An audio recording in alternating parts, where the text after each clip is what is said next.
What's going on is Anton from AntonDaniels.com. I appreciate you guys for continuing to rock with me, but I just got home off of an early morning flight, right? First thing through the door, I want to see my family. I love my family. You know, I'm a family man. I'm an advocate for families, right? Second thing, I got to get that hot shower because I got to throw the threads on.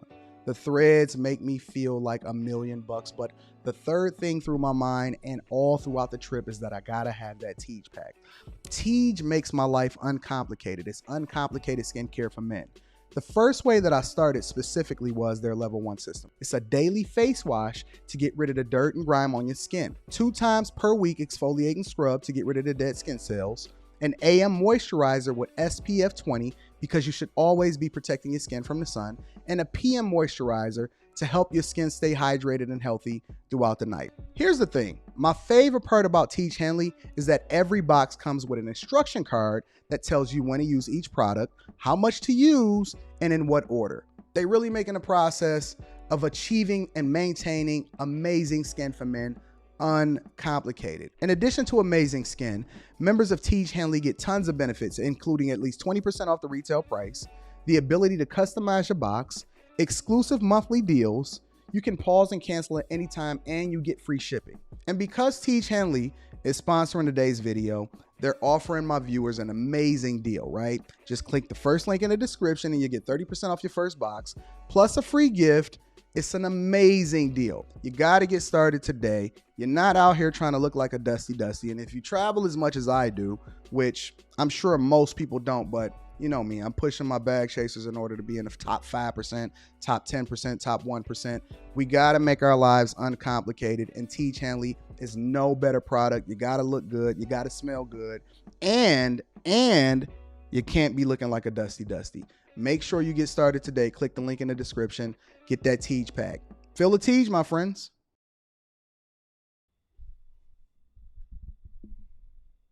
What up? What's going on? Is Anton from AntonDaniels.com.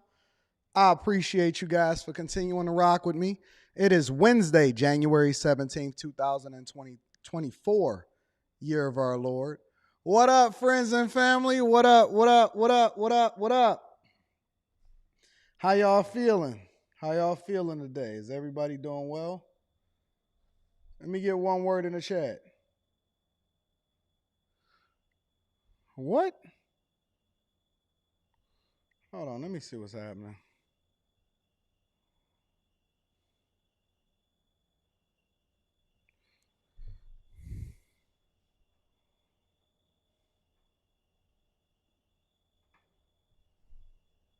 All right, what's wrong with it?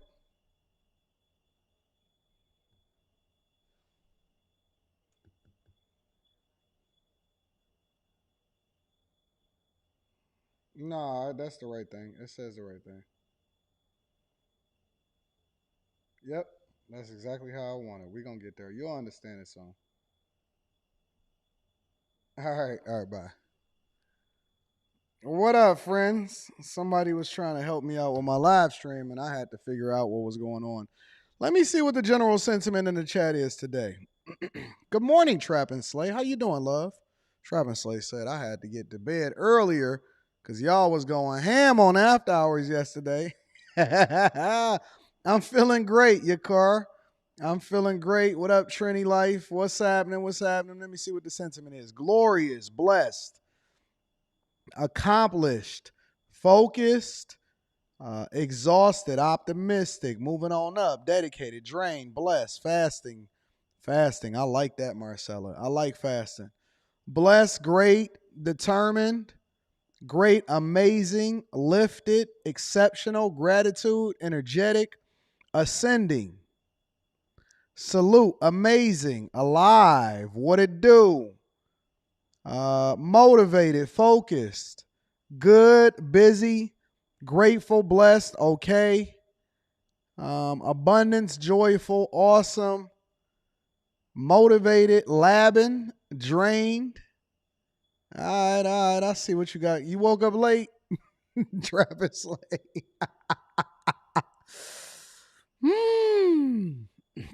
Learning, alive.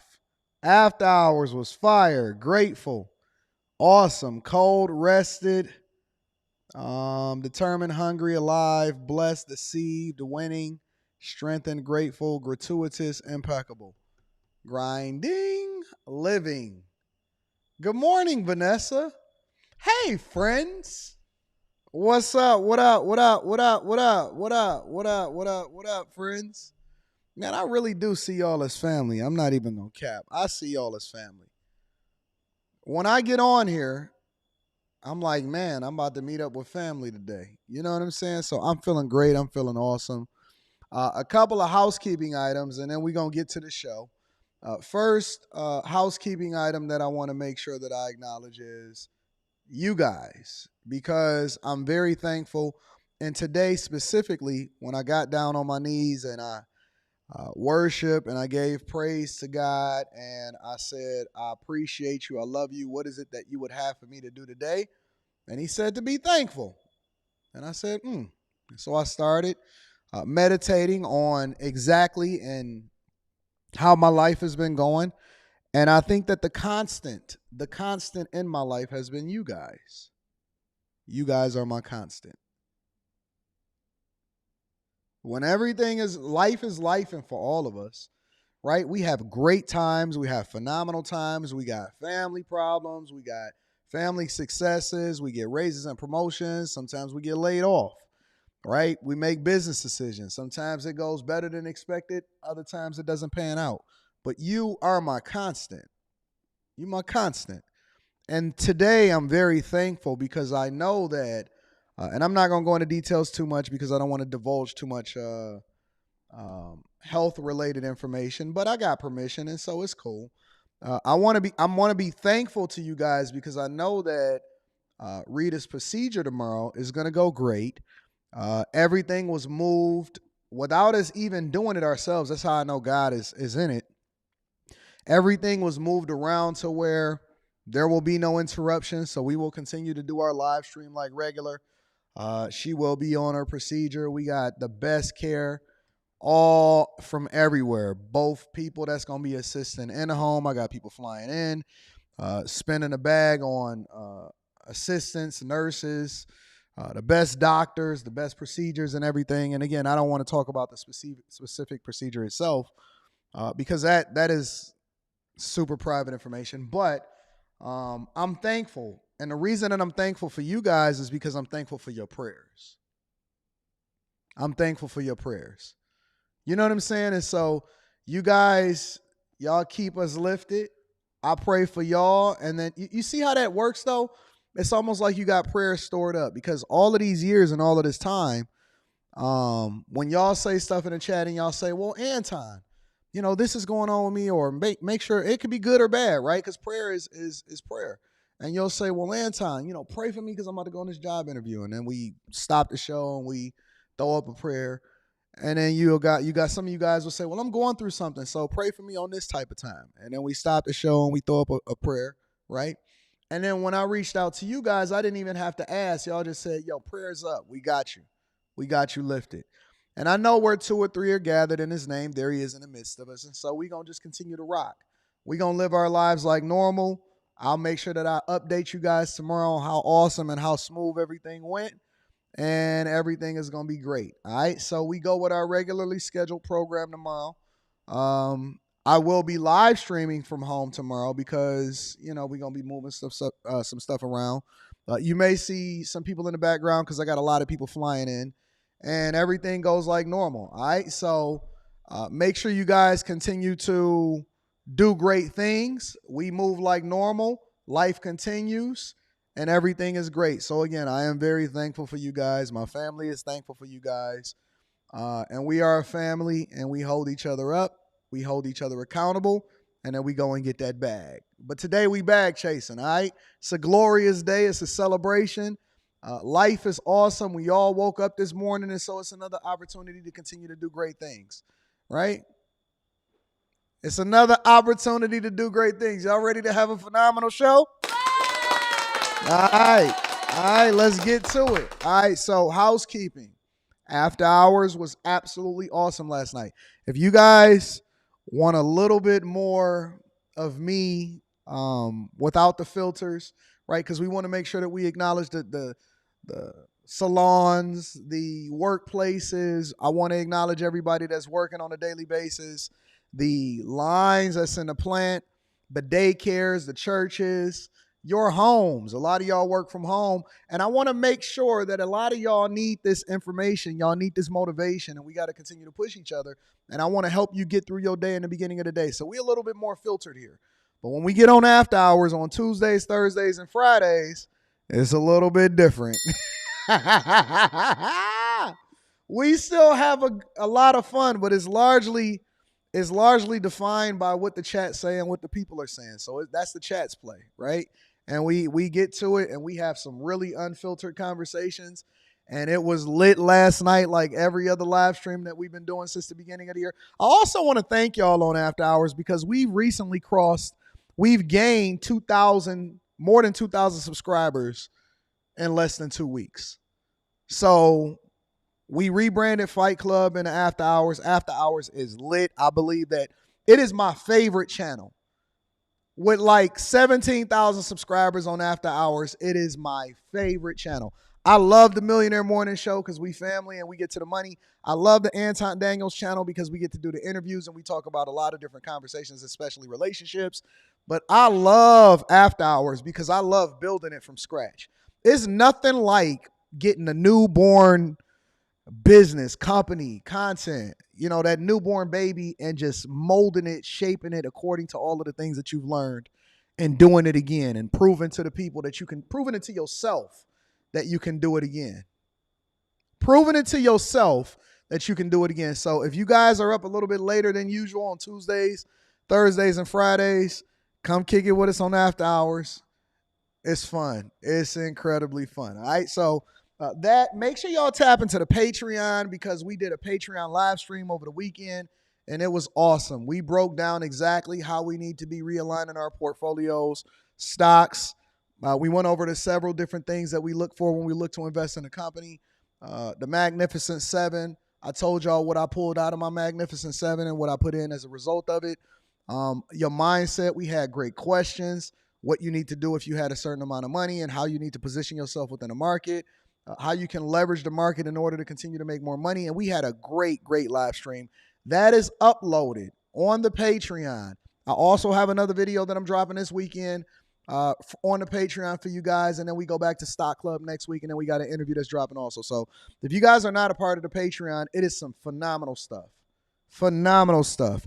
Make sure you tap into that. Link is in the description as well as pinned to the top of the chat. And then last but not least, we want to thank our sponsor. And if you have not gotten your Teach Pack, that link is in the description. 30% off your first order plus a free gift. Teach Hanley is literally the thing that I use right after I get done praying. I get on my Teach Pack, and we rock out. So ladies, get it for the fellas. Fellas, don't wait for the ladies to get it for you. Get your Teach Hanley, 30% off your first order plus a free gift. I will never tell you to get something and use something that I am not first using myself, all right? So I love y'all. I appreciate y'all. Y'all ready to get started with the show? First and foremost, I want to acknowledge my guy, Mike That Dude, on Cash App. Thank you, Mike That Dude, for holding me down, my friend. Also, P. Shank is in the building and said, good morning, Mr. Anton Daniels. Good morning, P. Shank. I hope your day is going awesome. T-Rex is in the building with the Fireball, says, Anton, have you read Atlas Shrugged? And if so, how do you think it applies? Oh, man, you want me to get into the weeds. That's an after-hour subject. That Atlas Shrugged is an old school book, but a lot of what it is that they talked about in that book, a lot of people condemn what they talk about in that book, but I'm not going to get into it. I'll talk about it on Wednesday and After Hours, all right? If you want me to talk about it, I'm surprised you're reading Atlas Shrugged.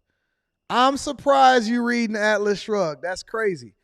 We're going to get into that. I have read Atlas Shrugged. It's a really thick book, too. I think that the movie that was made, and it had like Halle Berry and Tom Hanks. I don't know. I'll get into that later. L Boogie says, Bag Chaser checking in. Shout out to the Chasers. We are living in Atlas Shrugged, Connie, in a way. I think it's some things that's a little bit different, but we'll get to it. Would you do a video on starting a business with $10K to $25,000? You did one with $5K a couple years back. I think that you can vet out most business ideas for less than $2,000. I don't think that y'all need to be deploying so much capital into your businesses prior to vetting out the business idea and standing it up and seeing if it actually works for you, or even if this is the type of industry that you want to continue to be in. A lot of people don't know what they're getting themselves into when they get into it. One of the reasons why I do my Invest in Starting Your Business series at the end of the year, going into the new year, and I did it in December, I did it the years previous. This year we gave over $21,000 out to the people. Shout out to the people that pitched their businesses.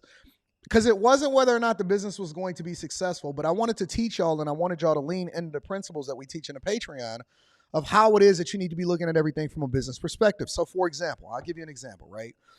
If I'm starting a restaurant today, because you don't know what you don't know, even if you're getting all of the information from me, you living in my life experiences, you see what other people say online and all of that, I would spend no more than $2,000 to $2,500 actually vetting out a restaurant idea. As a matter of fact, I'll go so far as to say most people start off by building up a following, and that's one of the keys. You got to build up a following organically with people supporting you. Then after that, then you don't want to just go in and say, hey, I want to lease out a restaurant or I want to build a restaurant.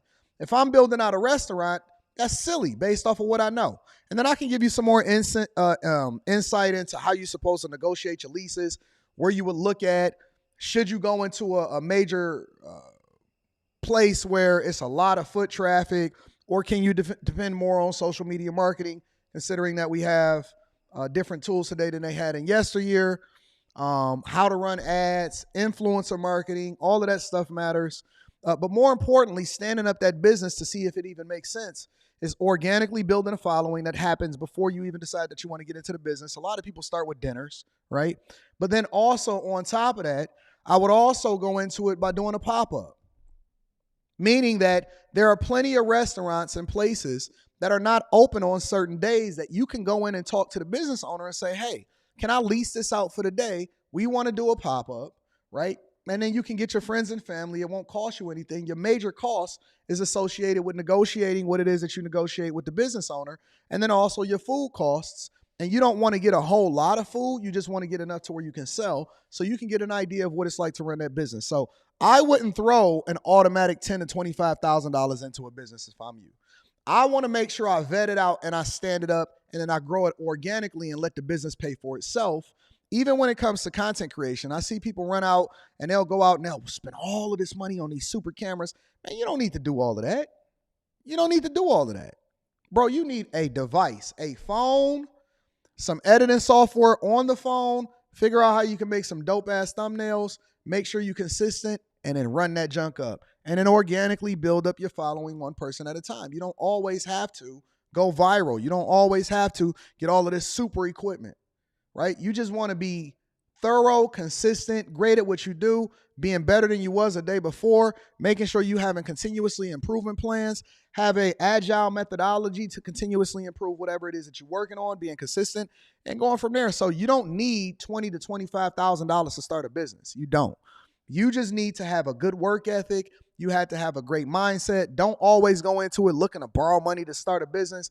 You borrow money to expand a business that's already been proven to be successful, right? So it's a lot of mindset things that you guys need to have before you even start to look at the business concepts behind it. And this is one of the reasons why we have a Bag Chasers group. This is one of the reasons why we have a Patreon. This is one of the reasons why we do meetups, why we do live streams. So we then go back and forth and we vet out different ideas so that I can help you guys be successful, so that when I do my giveaways, when I do the donations, when I do invest in your business, you take all of those business principles and you put them into play, you take off, and then you go from there. Just don't forget me when you become super successful and you become a multimillionaire. All right? Don't forget me when you become super successful and you become a multimillionaire. That's all I ask. I don't ask you to do anything. I don't ask for anything. Only thing I ask you to do is continue to invest in yourself and be a good reflection of me, so that when somebody run into you, when you say I'm a bag chaser, they can see it on you. All right? I love y'all. Let's get to it. Tej Hanley, 30% off your first order plus a free gift. I'm going to continue to read super chats throughout the show. Let's get into it. Let's get into it. Practical information, implement it. There are no shortcuts to success. We get to it, we successful, and we run it up. There are no shortcuts. There are ways to be successful, whether you're in your finances, whether you're in your marriage, or whatever it is, but there are no shortcuts, okay? Tap into the Patreon. Link is in the description as well as pinned to the top of the chat. Come see why we got almost 5,000 Patreon members and counting. And we have the biggest Patreon on the face of this earth with the best information and the best community. And make sure you tap into the Discord. The link to the Discord is in the description of any of the most recent videos. Let's run it up. We got quick hits, y'all. Quick hits is a segment of the show that we don't necessarily think that we need to dedicate an entire segment to, but we want to keep you guys informed on what's happening across the world and across the United States of America. First and foremost, Vivek and Trump recently shared the stage. Take a look. Oh my God. Come on, man. We got to have the right things popping off. Take a look. Back with the people of the great state of New Hampshire, with thousands of proud, hardworking American patriots, which is what you are. As you know, last night we had a record-setting evening in Iowa. What a great place that is, too. The largest margin of victory in GOP history. Is that good? Is that good? He has a big, beautiful, bright future ahead. Vivek Ramaswamy. Come on up, Vivek.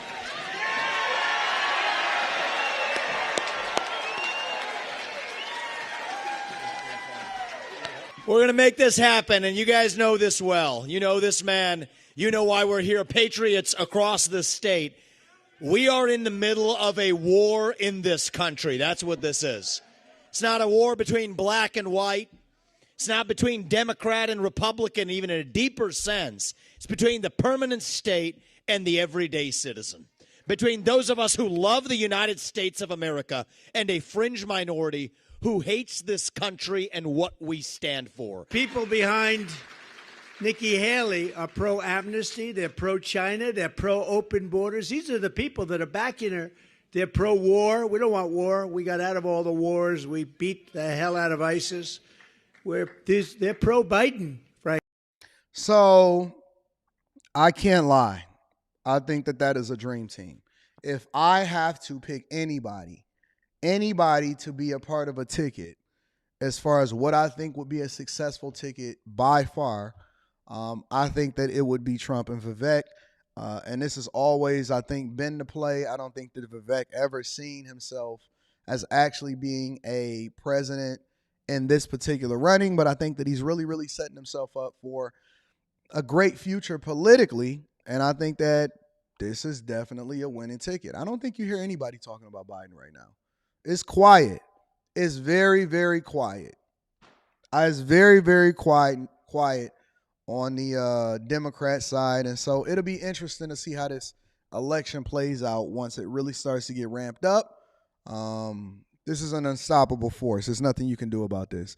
Also, in quick hits, ladies and gentlemen, Walmart has decided to close multiple different stores, again, over in the California area, this time over in San Diego. Take a look. Tonight we have new information about Walmart's plan to close 2 of its San Diego stores. You wanted to know why they're shutting down, and CBS 8's Shannon Handy has been working for you to get some answers. She joins us live now from El Cajon with details. Shannon. Yeah, Carlo, we first reported on these closures last week, but at the time Walmart was releasing very few details. Tonight, however, the retailer tells us they're closing 2 locations, this one at Gateway at Parkway Plaza, that is, in El Cajon, as well as their neighborhood market on Imperial in San Diego on February 9th, because the stores don't meet the company's financial expectations. At the Walmart neighborhood market in Sherman Heights, we saw a steady flow of customers coming and going Tuesday afternoon. People who live in the area say it's always busy here, so they can't understand why, after nearly 11 years in business, it's closing. This is like the whole neighborhood store. I don't know what we're supposed to do. Inside, signs have been posted announcing the store's last day, February 9th. We also noticed several empty shelves, including in the meat section where everything is 25% off. Once it shuts down, customers will have to travel further to shop. Many worry about that, as well as the added price they'll have to pay in doing so. All these smaller stores are really expensive. They're like liquor / some grocery. I just want to take a minute to acknowledge the background that he got over there. I just want to take 1 second to acknowledge the backdrop that we see in this video. That's literally what California is becoming, is that graffiti background that you see right there. It's got great weather, high taxes, but a phenomenal background it is. So I don't know where they're going to go. I guess downtown. Albertsons downtown, no parking, really hard to get to. This was so convenient. Albertsons is like an arm and a leg for what theirs is for a leg. It's the same sentiment in El Cajon, where the Walmart at Parkway Plaza is also shutting down. Here, the entire store is 25% off. I talked to people taking advantage of those deals while they still can. I really don't like it. You know, it's like a family store to a lot of us. So, you know, now we got to find another Walmart on the other side of town. We reached out to Walmart to ask why these two stores are shutting down. In a lengthy statement, a spokesperson explained the decision was made based on several factors. Among them, the store is not performing as well as the company had hoped, and they were unable to reach mutual lease renewals with the property managers. The spokesperson went on to commend the store's employees and acknowledge customers, saying, "We are grateful to the customers who have given us the privilege of serving them at our San Diego and El Cajon stores."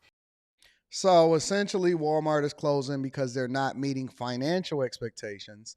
Let me translate that for you guys. A lot of stealing, huh? Costs are too high. Margins are too low. People is out here finessing. And so now y'all can drive all the way to another store. Y'all creating food deserts for yourself.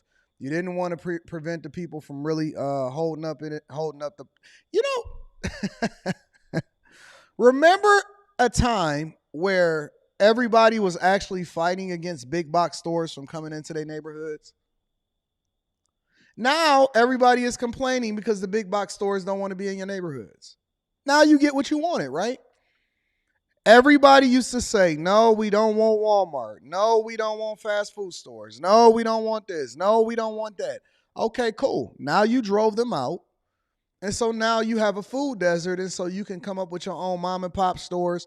I know Tiffany Haddish had a little idea to open up a grocery store over in Compton.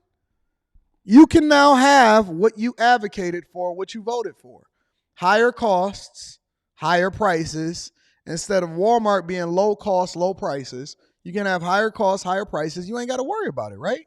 So now you get what you want. Everybody used to be complaining about the fact that Walmart was coming into their city.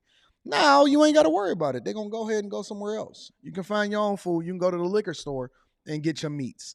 Anyways, last but not least, NYC and Eric Adams decided to hold LA, and he used Skid Row as an example of how New York City is so much better than LA, especially with regard to homelessness. Take a look. Comparing New York and LA when it comes to homelessness, the mayor of the Big Apple says he's doing better than the city of Los Angeles when it comes to getting people off the streets. He made that comment during a news conference while holding up an image of Skid Row. Tonight, KCAL News reporter Jasmine Veal is crunching the numbers for us from downtown LA. His name is Scotty. Covered in a sleeping bag, 45-year-old Daisy Sykes sat huddled next to her dog on a bench in downtown Los Angeles Thursday, blocks from Skid Row, where she's been homeless for the past year. Where do you sleep at night? Wherever I can. I don't really sleep at night because of the rodents. She says she's tried to find housing. I've been to LASA, and it doesn't seem like they are responsible. Sykes is one of the tens of thousands of people living in the city of LA who are unsheltered. Do y'all see what LA looks like? Look at this. This is one of the tens of thousands of people living in the city of LA. Look at Los Angeles. Look at Escape from LA. Look at Los Angeles. Have y'all ever went to Hollywood Boulevard? We'll get there. LA who are unsheltered. On Wednesday, New York's Mayor Eric Adams took aim at that fact as he held up a photo of LA's Skid Row during a news conference. This is another city in America. This is what I saw when I was driving around the city January 1st, 2022. Adams, who is facing slumping job approval ratings, used LA as an example of the progress he says he has made on cleaning up his own city's encampments. Fires burning on the street, children out here. There are no toilets. You don't see this in New York.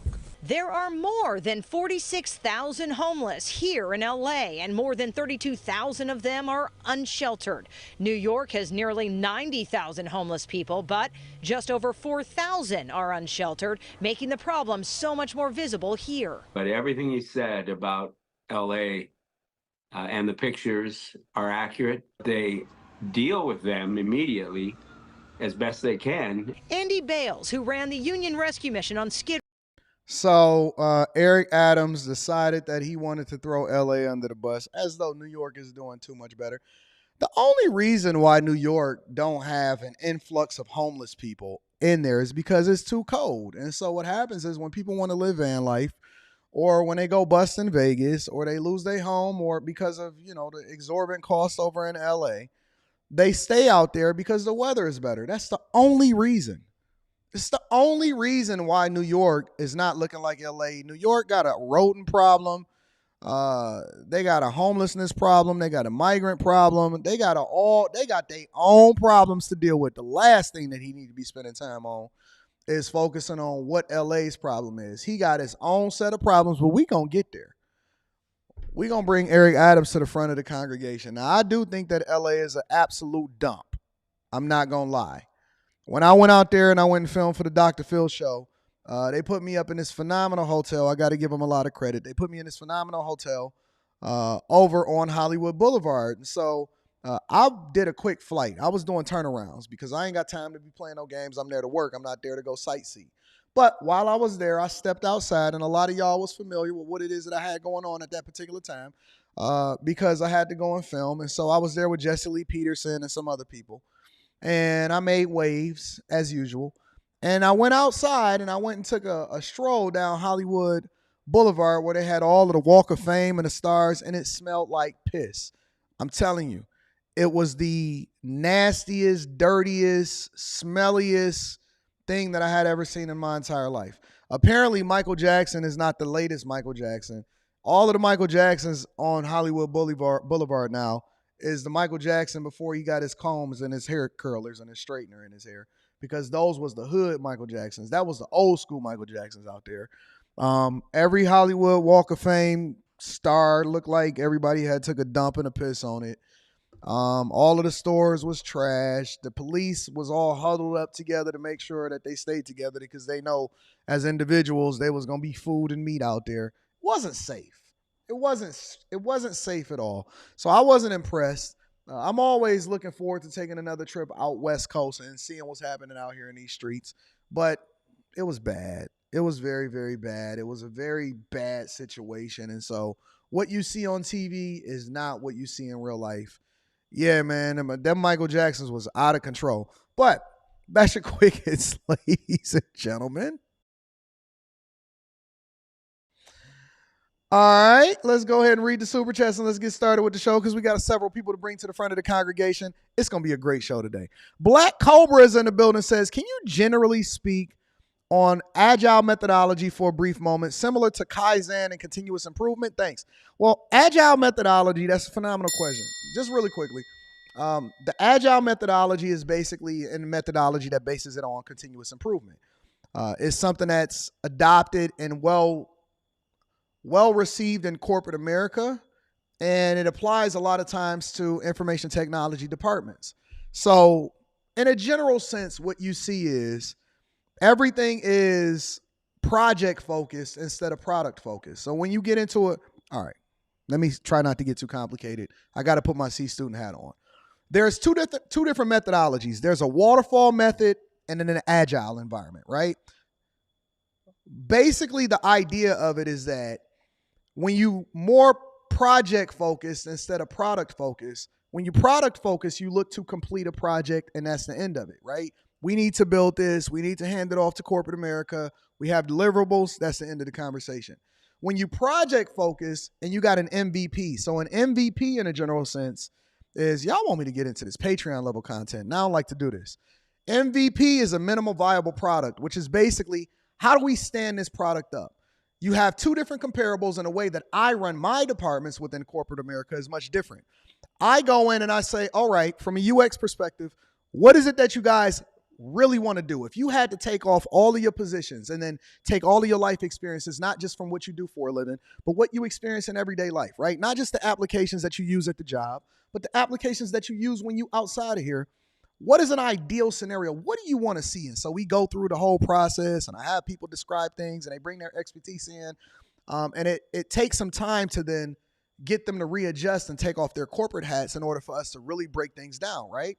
And then once we understand that, we source out what that MVP is. So the MVP is the minimum viable product. What do we need to build and deliver to where we can actually satisfy what's happening in corporate and then also fix whatever problem that we need to fix within the customers? Then that's when you start to implement that long-term agile methodology. The agile methodology is basically how you work within that environment. You start having cards, you start moving Kanban boards, you do it in 1 or 2 week sprints, which then allow for you to continuously improve the product. So when you look at, for example, a building, and this is the most basic way for me to really break it down for you, okay? When you look at a building, let's say Walmart is coming into your environment and they want to build this store. Cool. They're going to bring in contractors. They're going to bring in, they got to get the lease or they got to buy the land. They are going to bring in people. They're going to hire the employees and they're going to build this building, right? So, okay, so we built this building. It stands there. The contractors go home. They got the employees. They're going to run the store until they do a revamp or they do a redesign after so many years or whatever, right? Whereas if you go and you pick up Instagram and you look at what Instagram was when they first launched versus what it is now, they continuously make improvements to it to where you don't really notice it. The only thing you notice is that you still scrolling on Instagram and you're adjusting according to whatever it is. Over the years, Instagram has improved their graphics. They've changed their logo. They've moved different things and different settings to the bottom to where your finger is actually, your thumb can easily reach where it is that you navigate. Now you swipe up more. You got stories. You got reels. It's easier to hit the like button, double tap, right? You go straight to the comments. They make it to where the video continuously play. All of those are things that are implemented within an agile environment because they're continuously improving the product to where the employees never leave. They just continuously run it, right? They identify some of the things, pain points, where they want to be successful. They look at their competition, and then they continuously improve that product by handing off different cards depending on what role that you play within an organization, right? So in a general sense, an agile methodology is something that you should be employing or deploying within your own personal life. Within your own personal life. Think about a project that you deliver versus a project that you continuously improving on. That's the difference between being project focused and product focused. Okay, so an agile methodology is basically, you got it, see, it's continuous improvement to a product that we see have an opportunity to continue to generate revenue or growth. You're not going to get this nowhere else, all right? Make sure y'all tap into the Patreon. I give y'all so many gems in real life. Great, great question, Cobra. I appreciate you for the question.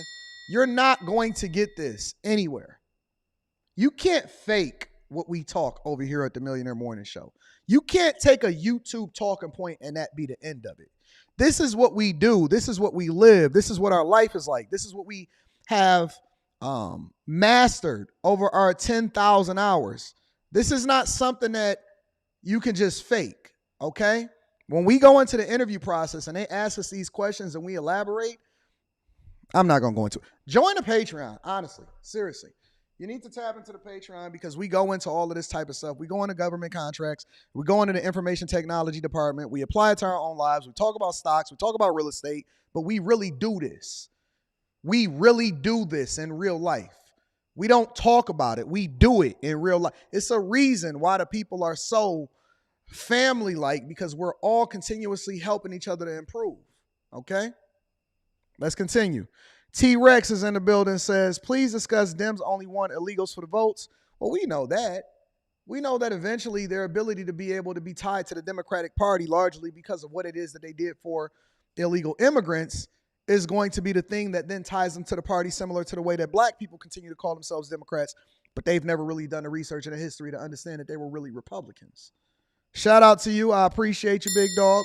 Batman plus 4011 says, I think this was Vic's play from the start. I do too. I think that Vic was absolutely playing this angle, but he's smart. He's super smart. Latrell M is in the building. Shout out to the 2 ball. I appreciate you. Wealth Building Journey with the 10 ball says, Waterfall is basically plan everything up front and then build it. Agile is plan small sections, build them, gain approval, then plan and build the next section until the project is done. There is no done project, though. That's the one thing. Wealth Building Journey. There is no done. That's the problem with Waterfall, or that's the problem with people of yesteryear, is because there is no, Netflix can't stop innovating because Netflix has to continue to be innovative based off of whoever it is that their new competition is, how they want to keep people's attention. If you notice, Netflix continuously changes all the time. You can log into Netflix today. They're going to have more of a tile-based design. Then they'll have a swipe left, swipe right based design. They're continuously improving all the time. That's the only thing that I would say. You never really stop. You just go until your product fails, and then you move on to the next product. All right, let's continue on with the show. Again, make sure y'all tap into the Patreon. Link is in the description, as well as pinned to the top of the chat. Teach Hanley, 30% off your first order plus a free gift. Let's continue. Now, before we get into Eric Adams, before we get into Fani Willis, all right,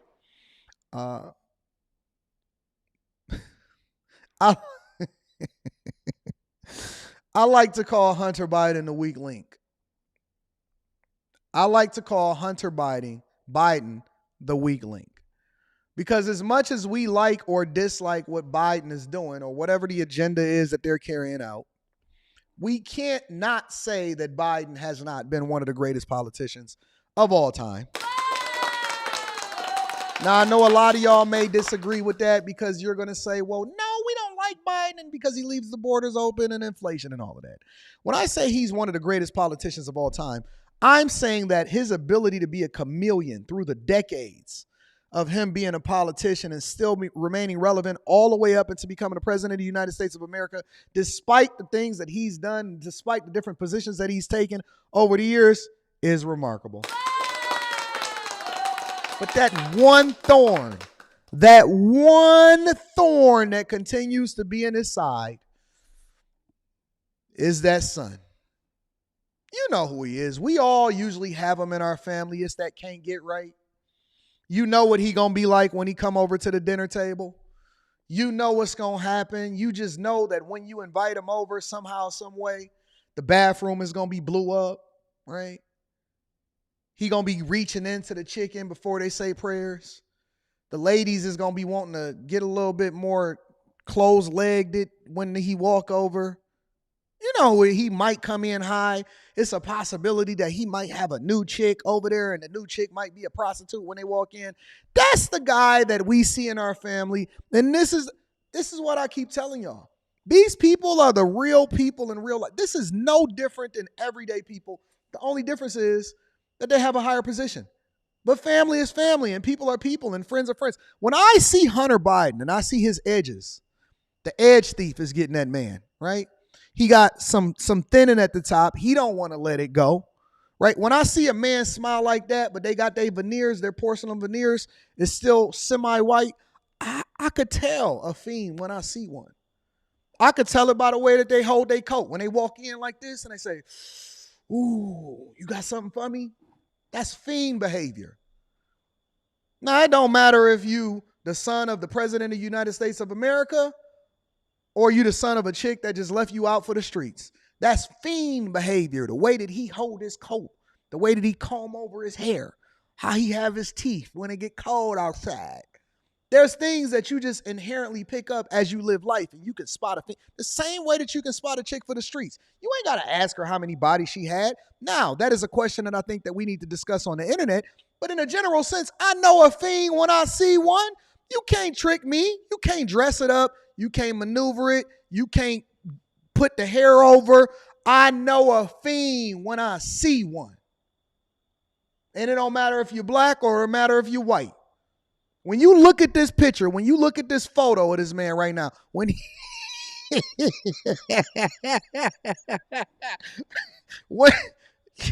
Y'all gonna have to see my stand-up special that I'm working on. I know. Listen, I'm telling you, this is real life. I got a stand-up special that I think I'm gonna do. I might do a whole new channel. Look, Anton, I'm about to have a 10th channel. I might do a whole new channel so I can do my stand-up special. But I know a fiend when I see it. Look, the edge thief got him. My ladies know what I'm talking about. Y'all seen them chicks with them edges, them 8-out edges? The edge thief has already attacked him. And guess what the FBI did a recent investigation on and found when they started going through all of the evidence? Guess what the FBI decided that they wanted to discover? Well, I don't have to say it.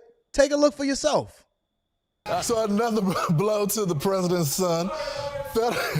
It's okay. Federal prosecutors say they found traces of cocaine on the pouch Hunter Biden used to store his gun. Lucas Thompson is live in Washington. Hey, Lucas. Hey, Lawrence. Federal prosecutors urging a judge to reject Hunter Biden's efforts to dismiss those gun charges against him, revealing in a new court filing that investigators last year found cocaine residue on the pouch. Look at that man in his hair. Look at how discombobulated he is when he comes outside. Look at how discombobulated he is.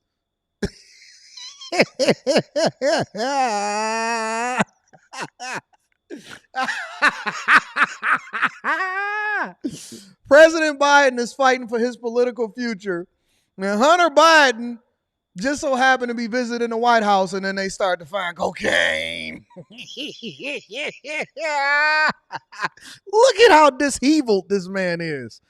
Good God almighty. The president's son used to hold his weapon. Here's what's inside those court documents. Quote, an FBI chemist subsequently analyzed the residue and determined that it was cocaine. To be clear, investigators literally found drugs in the pouch where the defendant had kept his gun. Of course, we don't have to remind our viewers of the dangers of using cocaine and firearms together. Special counsel David Weiss's team was responding to a motion to dismiss the charges against the president's son. According to those documents, prosecutors had said there was no evidence to do so. Quote, to support his allegation that the executive branch led by his father, President Biden, and its Justice Department, led by the Attorney General appointed by his father, authorized prosecution by the U.S. Attorney and Special Counsel of their choosing for an improper political purpose. Now, here's a reminder of the federal gun charges Hunter faces: making a false statement in the purchase of a firearm, making a false statement related to information required to be kept by a federal firearms licensed dealer, and one count of possession of a firearm by a person who is an unlawful user of or addicted to a controlled substance. Oh, shoot.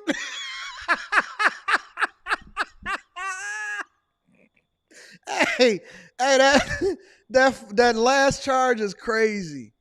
I ain't never heard of a charge like that in my entire life. The last charge took the cake. Possession of a firearm by an unlawful user of a controlled substance. I ain't even know that was a charge that you could catch. I, honest to God, did not know that was a charge. Man, if it ain't one thing, it's another. Word to my granny and my dog.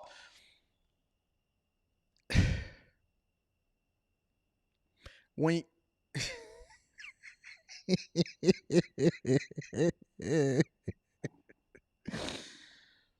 no, it's always one in every family. There's one always trying to take down a family name, trying to mitigate for stuff. Hey, you know I'm famous, right? You know I'm a political, you know I'm the president of the United States of America, right? Please clean your act up. Hunter Biden is over there with a gun and his whitey tighties on with some skates on and a beeper, getting high. And everybody in LA know it. Good God, Hunter. Do it for your family. Do it for your father. Now, Hunter also faces 3 felony and 6 misdemeanor counts pending against him in California for those alleged tax evasion charges, guys. And he ain't paying his taxes. Hold on. You can't, dog, you gonna have to pick. Look, we all got a vice in our life. We all got a demon that we be punching down on. Get thee behind me, Satan.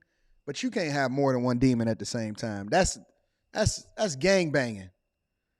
You can't win in that situation. That's That's a gang fight. You know what I'm saying? That ain't a one-on-one fight no more. That's a gang. That's gang territory. You can't not pay your taxes and have coke charges and be walking around with a pistol with cocaine in the pouch. You're gonna have to pick a struggle, my dog. You gotta pick a struggle. You can't have both, bro. You know, I'm curious, Lucas. I know the president has said he loves his son, but are the staffers thinking that he's becoming too much a liability right now, especially going into re-election? Well, there's certainly a lot of critics that say that, Lawrence. I mean, you know, of course, the president's polling at the lowest level of any president running for re-election in really presidential polling history that started at the end of World War II. And this is just another part of that, I think, for many voters that leads to that conclusion. Yeah. It's just so interesting. You got a party that is anti-gun, wants more laws for it, and then you got someone doing a hard drug with the possession of a gun. Crazy stuff. Thanks so much, Lucas. Exactly. Listen. Connie says she feels bad for him. Don't do it.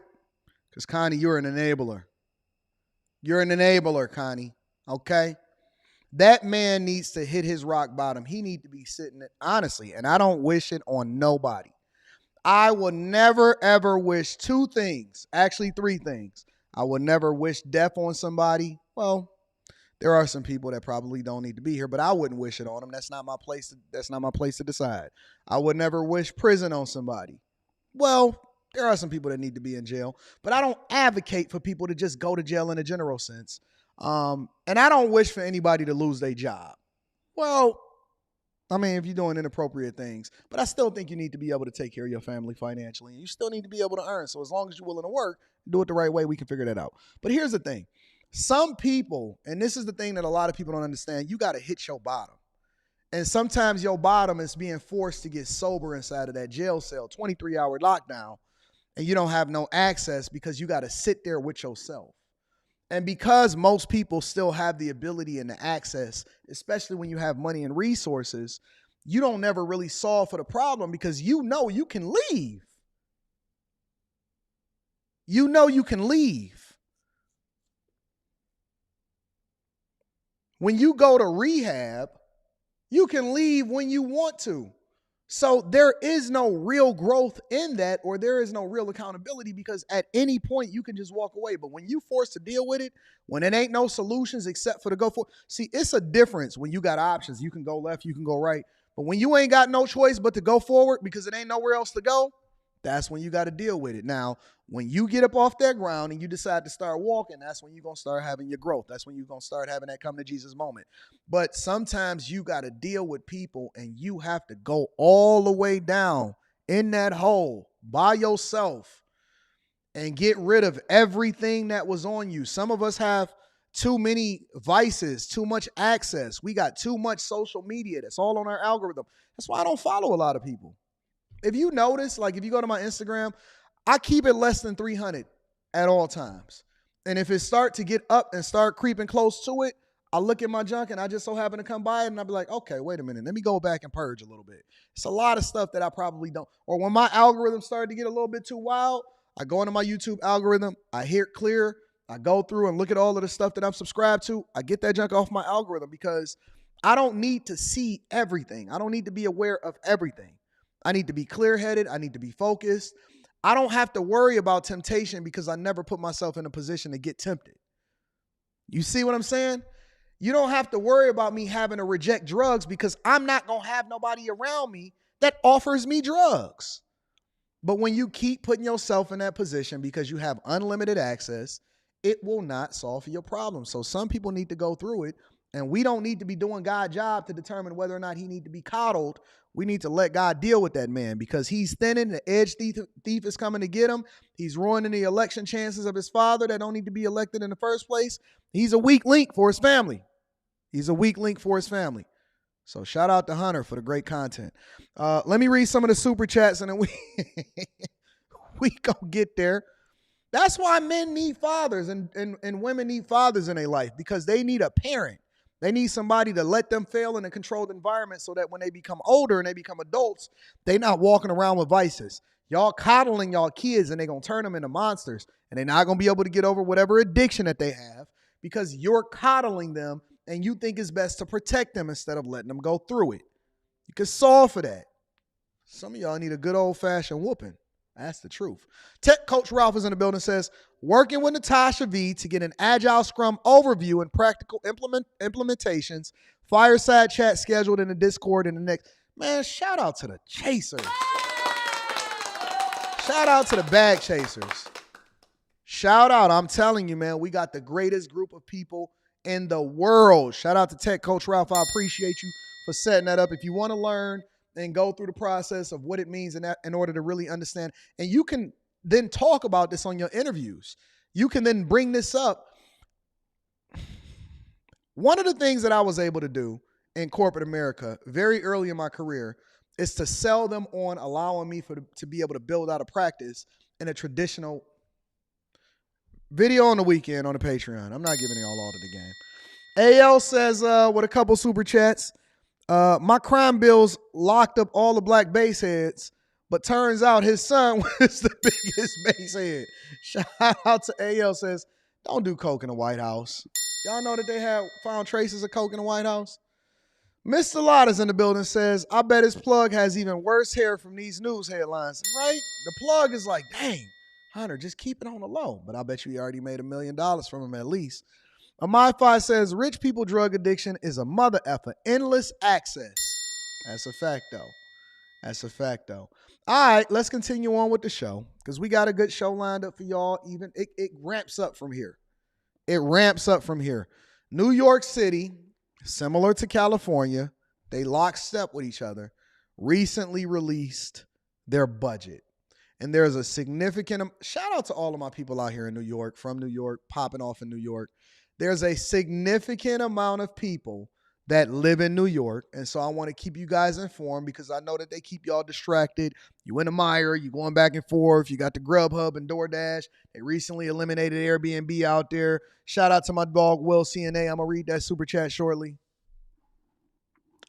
New York and LA is lockstep.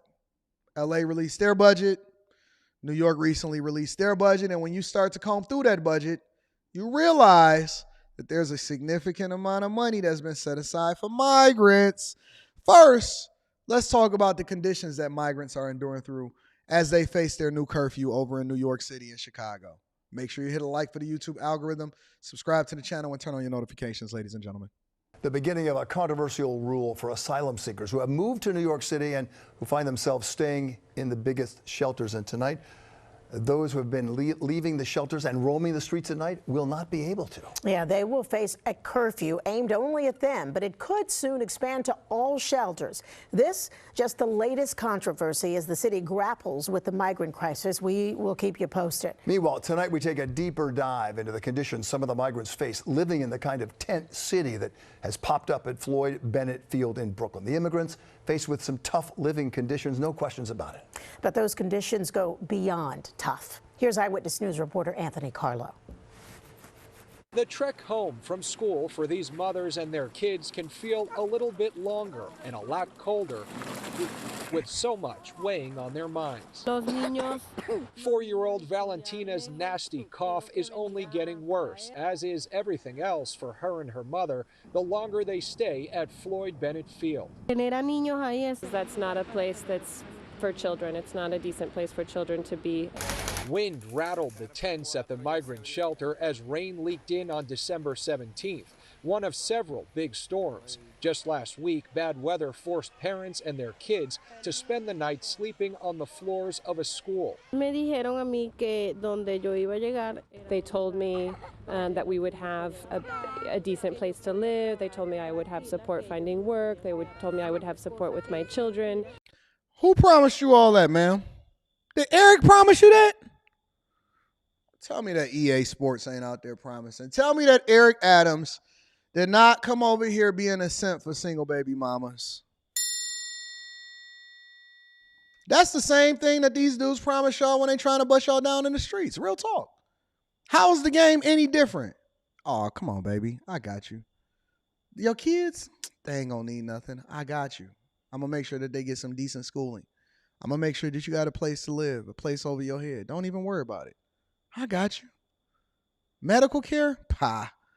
I can put you on my benefits. You need a job? Well, you can come work for me. They promised him the same. He ran the same game.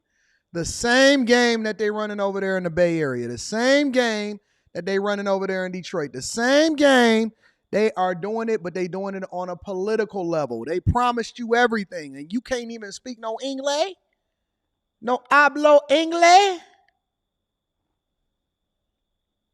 Those were lies. The clock is ticking for Jennifer Vargas and her 3 kids. In just weeks, they'll be evicted and have to reapply for shelter once they hit their 60-day limit. It's the city's latest move to urge migrants to find permanent housing, but with what help, asks another mother. Aymar says it's been a struggle to apply for work authorization and complete other casework. I'm given a phone number that I'm supposed to call, but I get an answering machine. As these migrant families trudge through snow trying to stand on their own 2 feet, the city vows not to let a single family sleep on the street. But when the alternative is a tent shelter where an overflowing toilet is the least of the worries, the better life they're looking for seems elusive. Having families in temporary shelters in the wintertime on a floodplain at a school that's 6-7 miles, at a location that's 6-7 miles from their school is inhumane. And that Inhumane. Inhumane. That is the word of the day. Inhumane. Rock bottom. Hunter Biden. Inhumane. So now your tax dollars, your resources, and the things that you pay into helping to make sure that you guys have a livable condition as far as the infrastructure and the schools that you then attend is now being given over to making sure that we create conditions that are inhumane for people that was not supposed to be here in the first place. Interesting. Well, considering these inhumane conditions, one of the things that we want to have a conversation about is, what is this new New York budget and how are we allocating our resources both locally and federally to make sure that we accommodate all of these things that Eric Adams said in the beginning of this live stream? He said, listen, he held up his iPad. He said, listen, guys, we don't want to be like Los Angeles over there. They got people sleeping on the streets. We take care of ours. I know we got a sanitation problem. All hands on deck. I know we got a safety issue over here.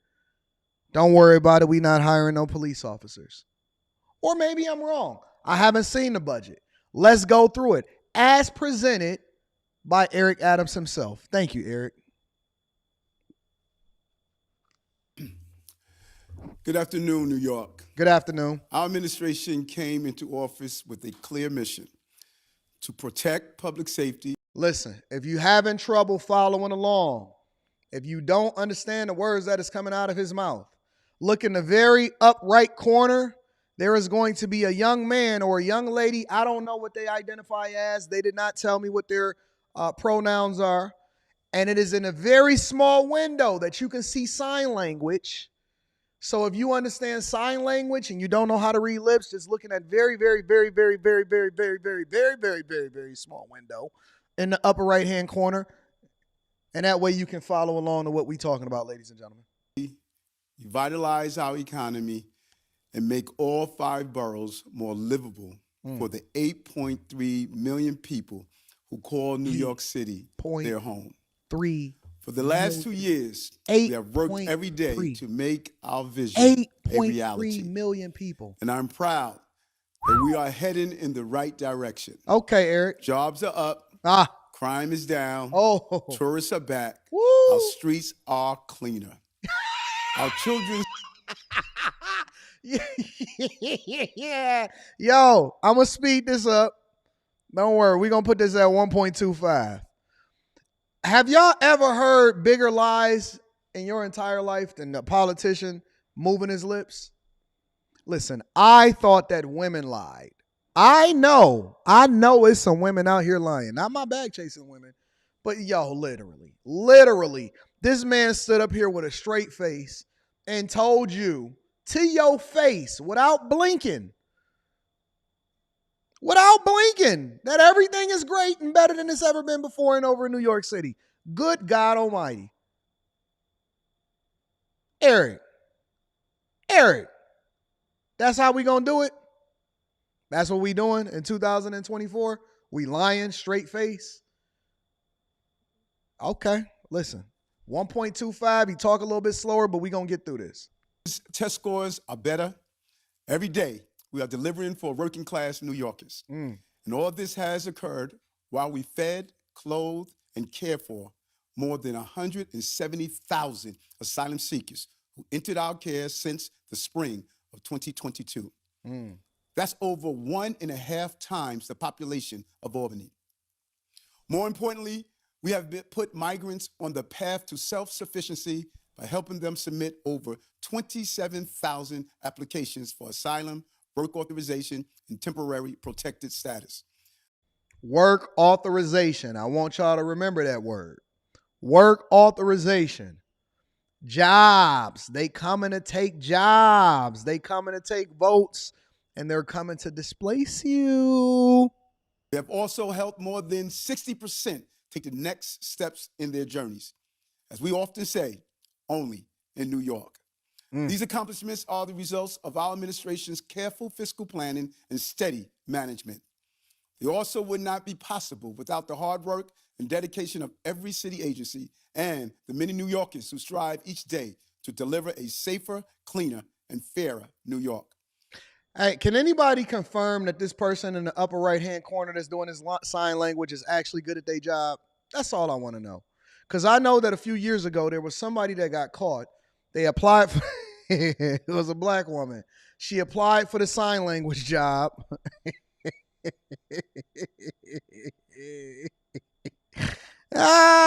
Nobody was actually reading sign language. So what happened was she was able to get away with her job and she made a bag. She was able to get a bag. She did it for a long time too. Hold on. I just want to.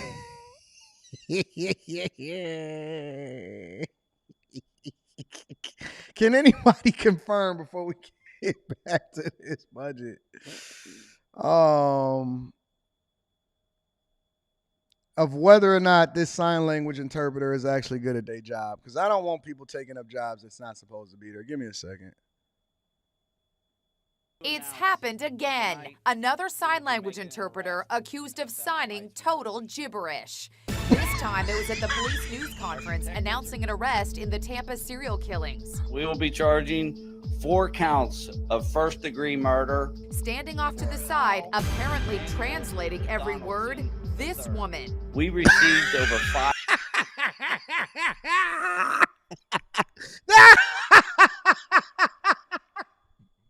You gotta have the confidence. Yo, do you know how much confidence you gotta have to stand up there during a murder investigation to be up there signing? You gotta, dog, you y'all never heard about this? Y'all never seen this before? Oh my God. Do you know how much confidence you gotta have to be over there signing? Then everybody's standing and sitting next to you, and you gotta make this believe. Dog, I'm sorry. We get derailed on the Millionaire Morning Show because we think of things and it go left. This is a normal occurrence. Don't be alarmed. This is what we do, okay?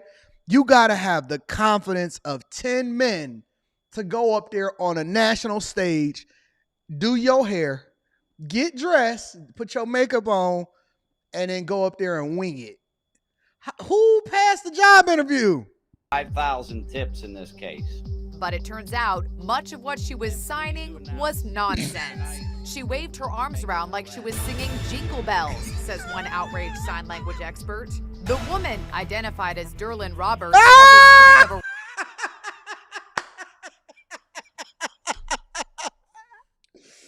Woo! Look at these woman mugshots. That's crazy. arrests for fraud.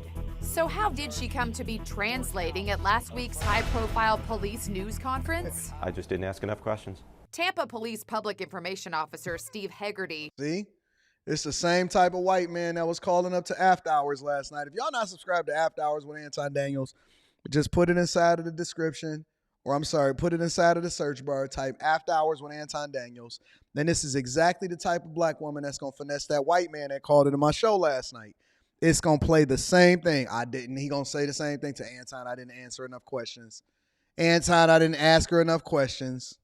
He told me the woman simply showed up out of the blue and offered her services. My immediate reaction was, I didn't call for a sign language interpreter, but that's great that we have one here. I let her in. Did this woman appear to know what she was doing? To the untrained eye, and that would include mine, I didn't see any problems. This latest Cap, look at this woman. Yo, that don't even look real. That does not look real. embarrassment comes 3 months after it was revealed that the sign language interpreter at a Hurricane Irma news conference, also in Florida, made no sense. The time to act is now. Haggerty is summing up the latest goof. We won't be using that woman again. Cops say. Anyways, I don't want to derail us. We got to get back to the New York budget, y'all. All right, let's see what Eric is saying. As we crafted the fiscal year 25 preliminary budget, asylum seekers have come through our shelter system in record numbers. They have been legally paroled into the country and have the potential to contribute so much to our city. Currently, more than 68,000 are still in our care. Somebody confirmed to me that this guy in the upper right-hand corner is doing a good job. Of sheltering migrants before they take the next steps in their journey has significally increased the city's I know, spending. see, it's crazy. This, along with COVID-19 stimulus funding drying up, tax revenue growth slowing, and unsettled labor contracts that we inherited. It widened the fiscal year 25 budget gap to a record level. It's all lies. What he's saying is lies. Why is it a lie, Anton? Because he refused to take responsibility for how he messed up the budget. So what he's basically conferring to you guys is, listen, the problems that we got with the budget that I solved, it was inherited. It didn't come from me. This is the thing that we solved for. We fixed it. When I got it in my lap, it was a mess. This is the thing that we was already trending down towards. I fixed what the problem was in the budget. That's what he's basically, in a C student translation, on my translation, he basically is saying that we inherited this and we circled back, came back in through the back door and fixed everything. That's what he's telling y'all. This dude is signing y'all. Through responsible and effective management, we've been able to provide care for asylum seekers and balance the budget. We did not drag our feet or waver on our values. We made tough but necessary decisions about spending and savings early in the budget cycle. We took steps like implementing a hiring freeze and a program to eliminate the GAP, or PEG, savings program, setting us up to succeed. These actions, along with an unexpectedly strong economy, helped balance fiscal year 20. And I'm just now also noticing that Eric Adams is not a strong reader. Anybody else notice it as we talking about this budget? As he's reading the teleprompter? Is anybody else noticing that Eric Adams is a C- reader? I'm just saying. The person that is managing a multi-billion-dollar, $100+ billion budget in New York is not strong at reading, ladies and gentlemen. I just want to point that out really quickly. Let me just make sure that I acknowledge that. Let me slow this down slightly, go back to normal speed, and see what's going on here. Let's be clear. We balanced the budget without unduly burdening New Yorkers with tax hikes or massive service reductions, and without laying off a single city worker. But we're not out of the woods. While we have stabilized our fiscal picture. Who wants to read the first chapter? People be in the background like, all of a sudden you so busy with your schoolwork. I'm so focused on my schoolwork. Then they just look right on over to you. Eric, stand up and read chapter 1.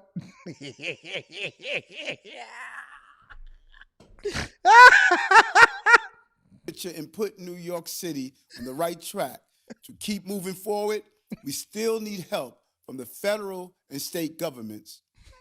Last September, we announced that without additional assistance, we would need to take PEG savings in our November, January. Not the November. Are we in November? Yeah. We need to make sure we take PEG savings in the November calendar year. Listen. I don't want to get distracted. Let's focus on the budget. Let's focus on the budget. We got to get to this fiscal budget so we can understand what's going on in New York and how the people are going to be affected. All right? Come on, Eric.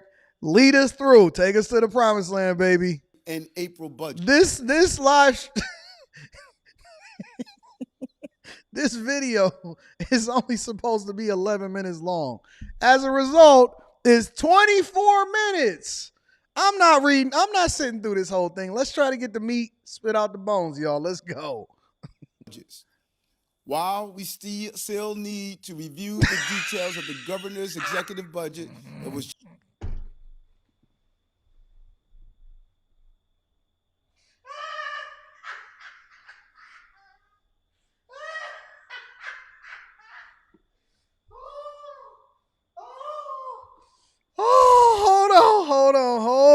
Hold on. I wasn't expecting this. Hold on, Eric. Carry us through, baby. Hold on. Oh, I'm sweating. I need a piece of tissue. Let me back this up a little bit. Carry us through to the promised land, bro. Still need to review the February and April budgets. While we still need to review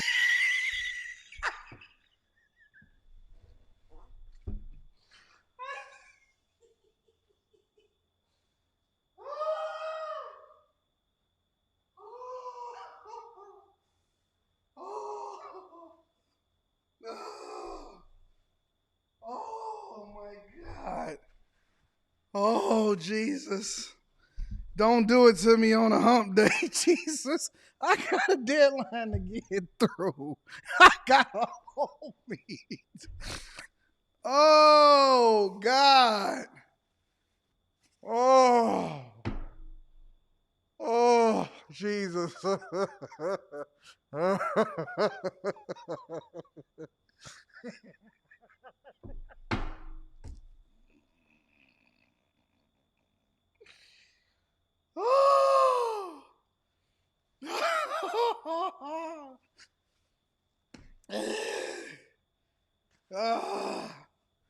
Oh, Jesus.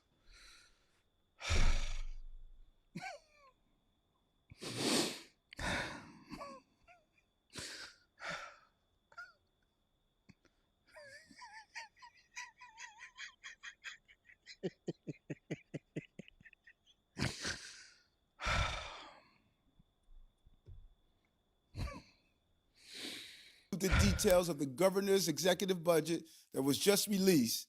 If we receive sufficient funding from the state, we will be able to cancel the April PEG savings program and avoid the possibility of service reductions in the future.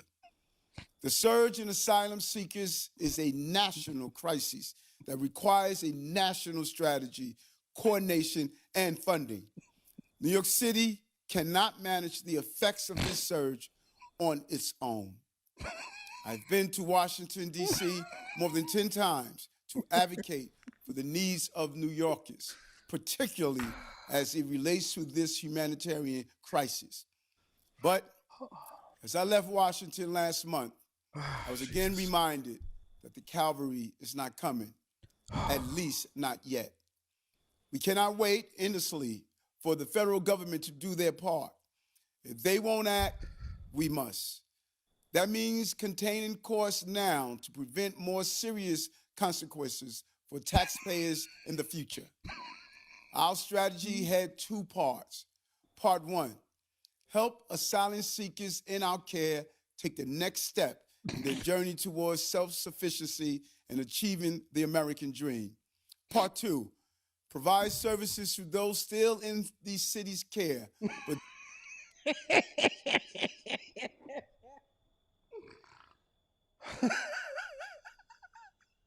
do so more efficiently and in a more cost-effective manner. With the new strategy implemented over the last 2 months, we bent the curve.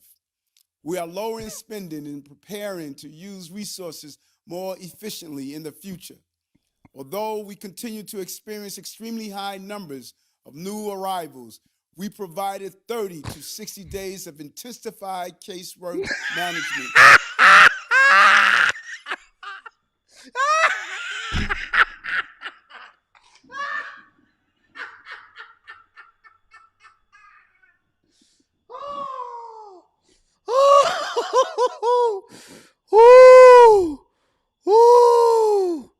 Oh, don't do this to me today. I'm not going.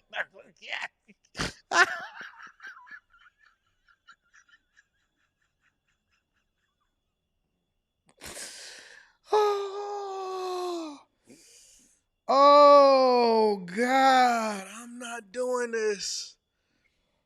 Oh.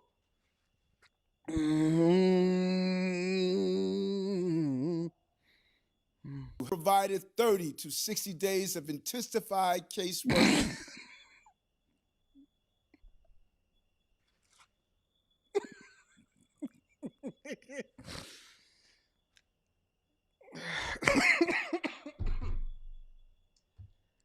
Let's take a break, y'all. T. Hanley, 30% off your first order plus a free gift.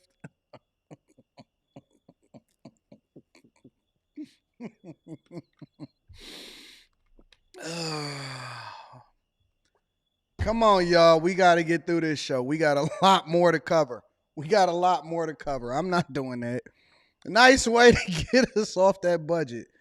I got to get through the super chats. Let's see if I can read them a little bit more effectively. Eric. Will the CNA says, facts. I hit that bottom and I bounced back. Shout out to my dog, Will.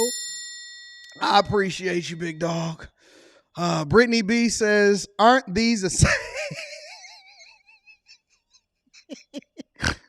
Aren't these the same kids you just had in the jungle coming to America? Man, them kids will be all right. Shout out to Brittany. I appreciate you. Yvette Marie says, politicians' policy.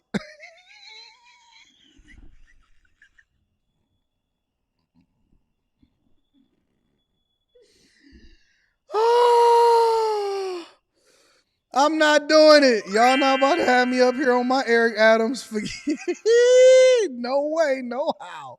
Kings and priests in the building said, oh, that.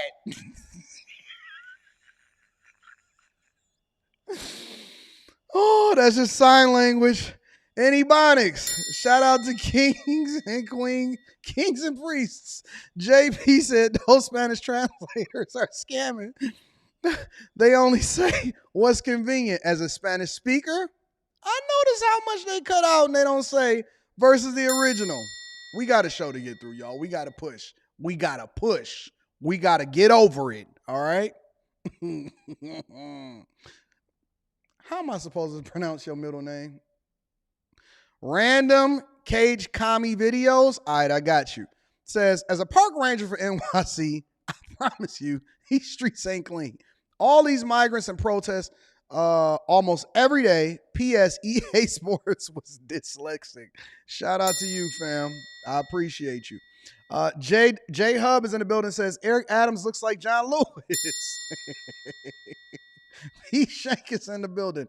Anton, do backdoor, fix it again. Sign language. No, that's a special sign language. Y'all don't know that one.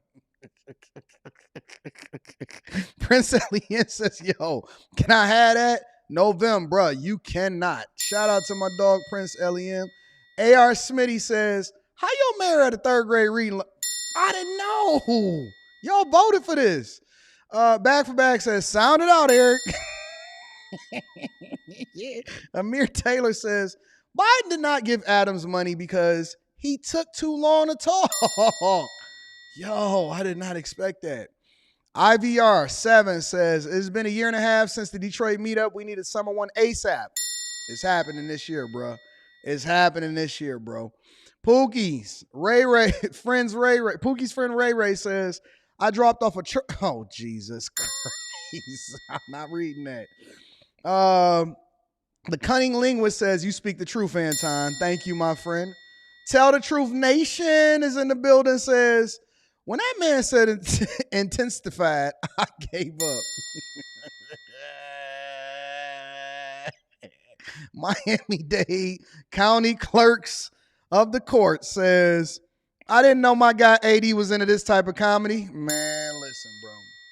I don't know what I'm going to do on a day-to-day basis. JC Cut says, NY doing so good they had to cut services. Facts. Trap and Slay, my girl says, I just want to hear you laugh again. Silent Seekers. Yo, man, this is crazy. I can't believe that we actually got people in office that's over these budgets they can't even read. Shadow Dragon TD says, Eric reading spells out of a Harry Potter book. Shout out to y'all. Listen, we got to move forward. We got to keep going. I'm going to continue to read Super Chats throughout the show. Did we cover Passport Bros yet? I don't think we covered Passport Bros. Did we cover the Passport Bros yet? We got to get there. I'm sorry, fellas. We got to get there. We got to cover the Passport Bros. Before we go any further, we got to cover the Passport Bros.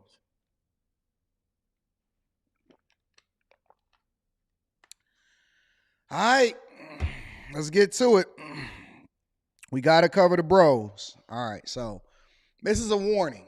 This is a warning. And this is an ode to my friend last night that said that he met a chick and he flew over there to meet her. Y'all got to be careful. All right. Avoiding dating apps after 8 deaths over in Colombia. Y'all got to be careful. I know everybody is looking for love and everybody just want to fly overseas and they giving money over to these hoes. But you got to be very, very careful. Okay. You said you're trying to be a passport bro. Okay, Glow Hardy. Well, we got to go and get there.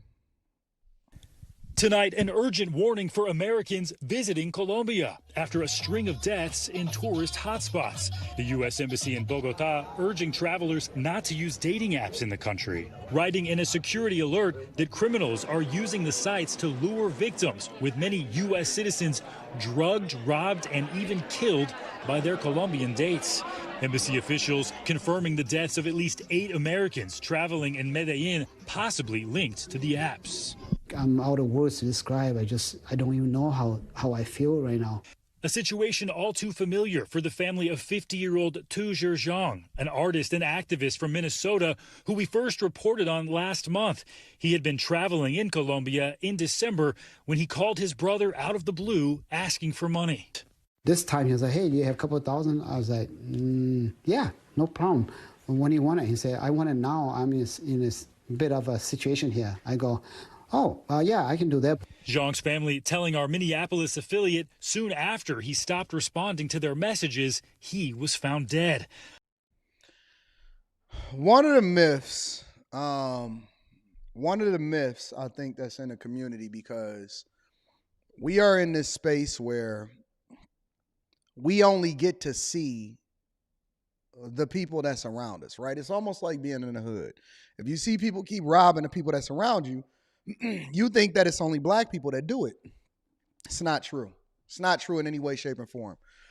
This whole passport movement is just now really to catch fire within our community, right? And it's similar to when I go online and I see a black person or a black woman or a black man and they're discussing or they're having complaints about the dating market or whatever, right? And they say, they don't do this in other communities. That only happens amongst us. This don't happen. They don't tear men down. They don't tear women down. They don't do this. They don't complain about their spouses in other communities. Yes, they do.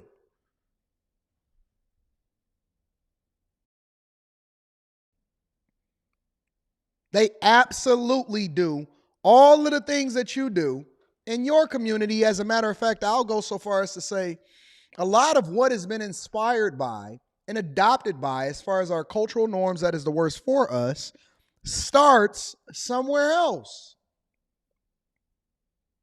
When you think about feminism didn't start in this community. It destroyed all communities, but it just exaggerated itself within this community because we already didn't have enough to even do anything in the first place. So then you leaned on the federal government, and then now that wasn't a black woman's thing. Black women got recruited to be a part of it in order for women as a whole to then become some sort of a minority. That's the truth. So then they got the extra benefits because you joined in on something that wasn't even best for your family. And then the feminist movement really started getting its traction. Similar to men that are complaining about the things that they've been subjected to in family court and modern woman within Western culture. Men going their own way was not started by, nor was these conversations ever held by black men. We just started to identify the fact that we were having similarities. And so you've seen cross collaborations amongst white men, black men, Asian men, Hispanic men. It is a thing amongst everybody, but because your circle or your algorithm only recommends to you things that you're used to or based off of the people that you follow, you're not familiar with the fact that they're having these problems across the board with all cultures. And it's the same thing when it comes to this passport brother movement. Now, I'm not saying that you can't go anywhere you want to go in the world to do whatever it is that you want to do, but I'm also saying that you fooled when you're not familiar with what's going on over in other places, and you need to understand the cultural norms. It's not safe for you. It's just like somebody coming over and moving into the hood. They not familiar. If somebody asks me a question, they say, Anton, would you ever invest in real estate in somewhere outside of your state? Possibly, but more than likely not, because I'm intimately familiar with the market that's happening over here in Metro Detroit. And so that's where I put the majority of my resources. That's where I built my business connections. That's where it is that I know how to look for certain things in certain areas, in certain neighborhoods, in certain cities.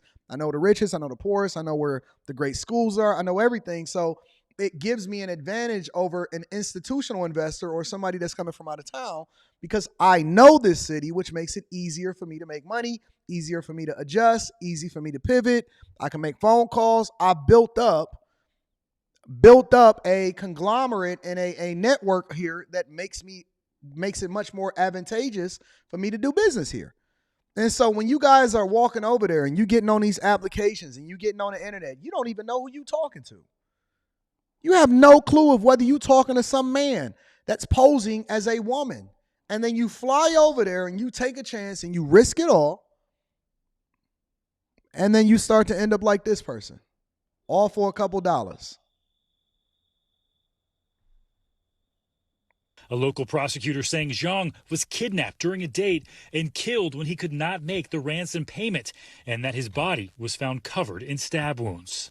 I was confused. To be honest with you, I don't know why, what the motive is. Zhang had visited Colombia in the past, posting photos and videos to social media as recently as October with an unidentified. Look at who he posting. Look at who he posting. Oh my God, she likes me for me. I asked the guy yesterday on After Hours. I said, listen, what do you like about her? Y'all remember that? Some of y'all was on After Hours last night. I said, and I asked him these same questions. I said, what do you like about her? He said, oh my God, she's this, she's that, blah, blah, blah, so on and so forth, right? And then I said, okay, cool. What do you think she likes about you?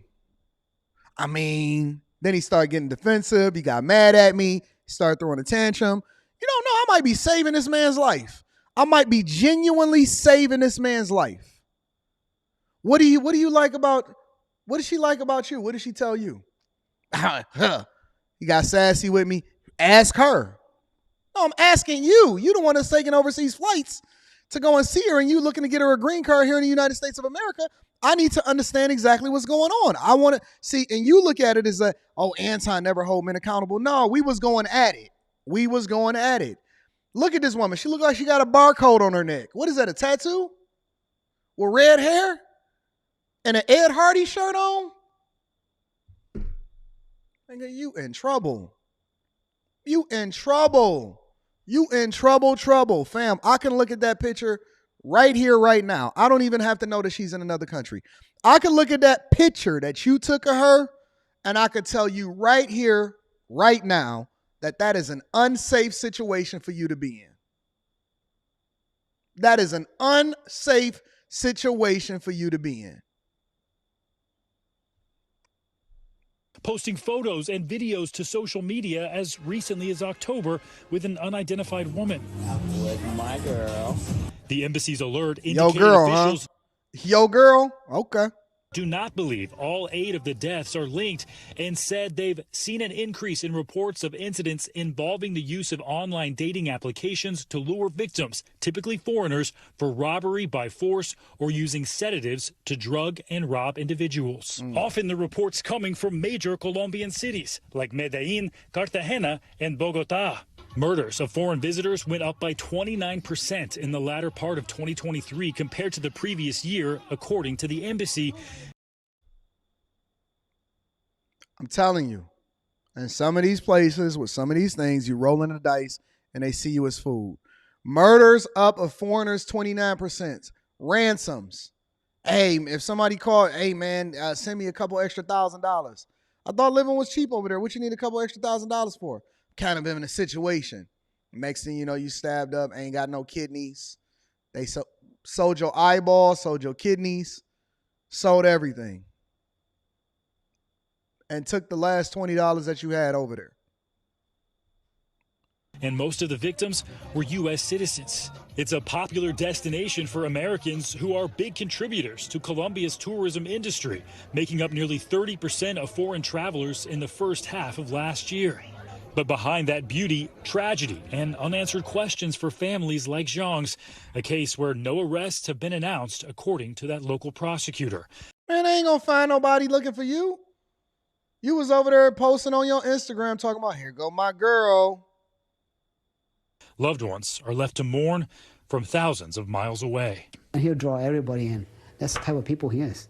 Okay, with that, Stephen Romo joins us. Stephen, so what kind of advice is the U.S. Embassy giving travelers? Because a lot of people travel to Colombia. Yeah, a lot of people do, that's for sure. The advice actually... And the Dominican Republic and Thailand and China and Japan and all of these other places.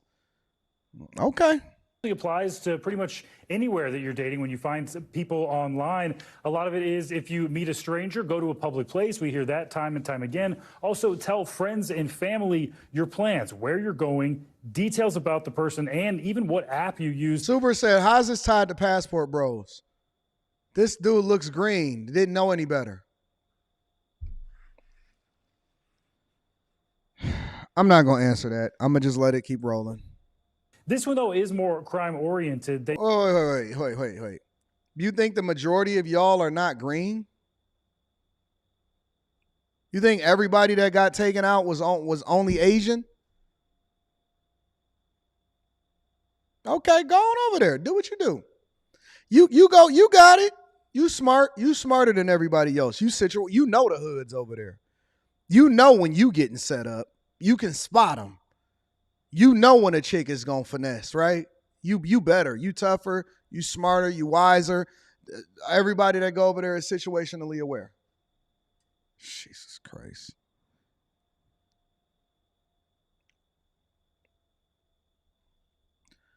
They say don't resist physically if you are being robbed. They say people who do that, they are more likely to be killed.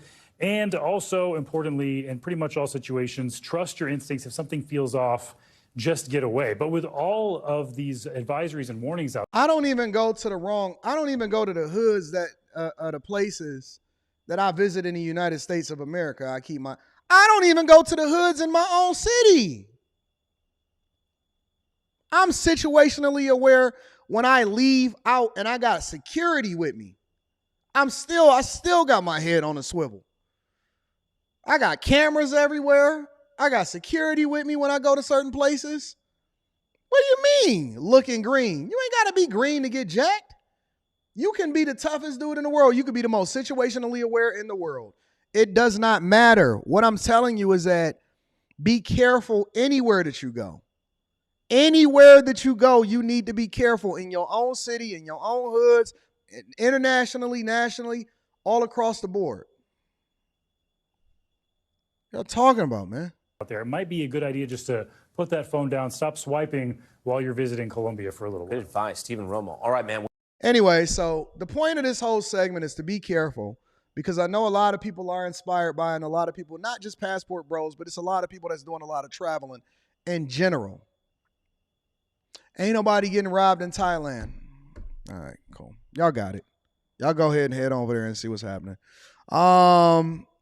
Read a couple super chats and we'll move over into the next segment of the show. Jay Hunter Lee is in the building, says, Winston Churchill said there are 3 types of lies: lies, damn lies, and statistics. Which one he told? All 3. All 3. And I keep telling y'all the fastest way to get y'all set up through a woman. But anyways, Pookie's friend Ray Ray says Colombia has the highest baby mama rate on earth. Nah, them y'all new girls.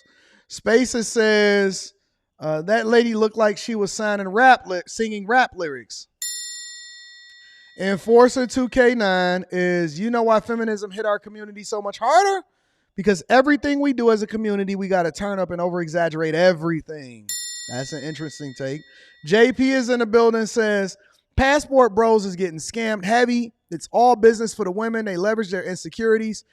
These are all networks ran and taught by men. I'm Dominican, and out there, I see these fools getting finessed and in love. I don't think that applies to everybody, but I think that it's a large segment of people that is getting finessed.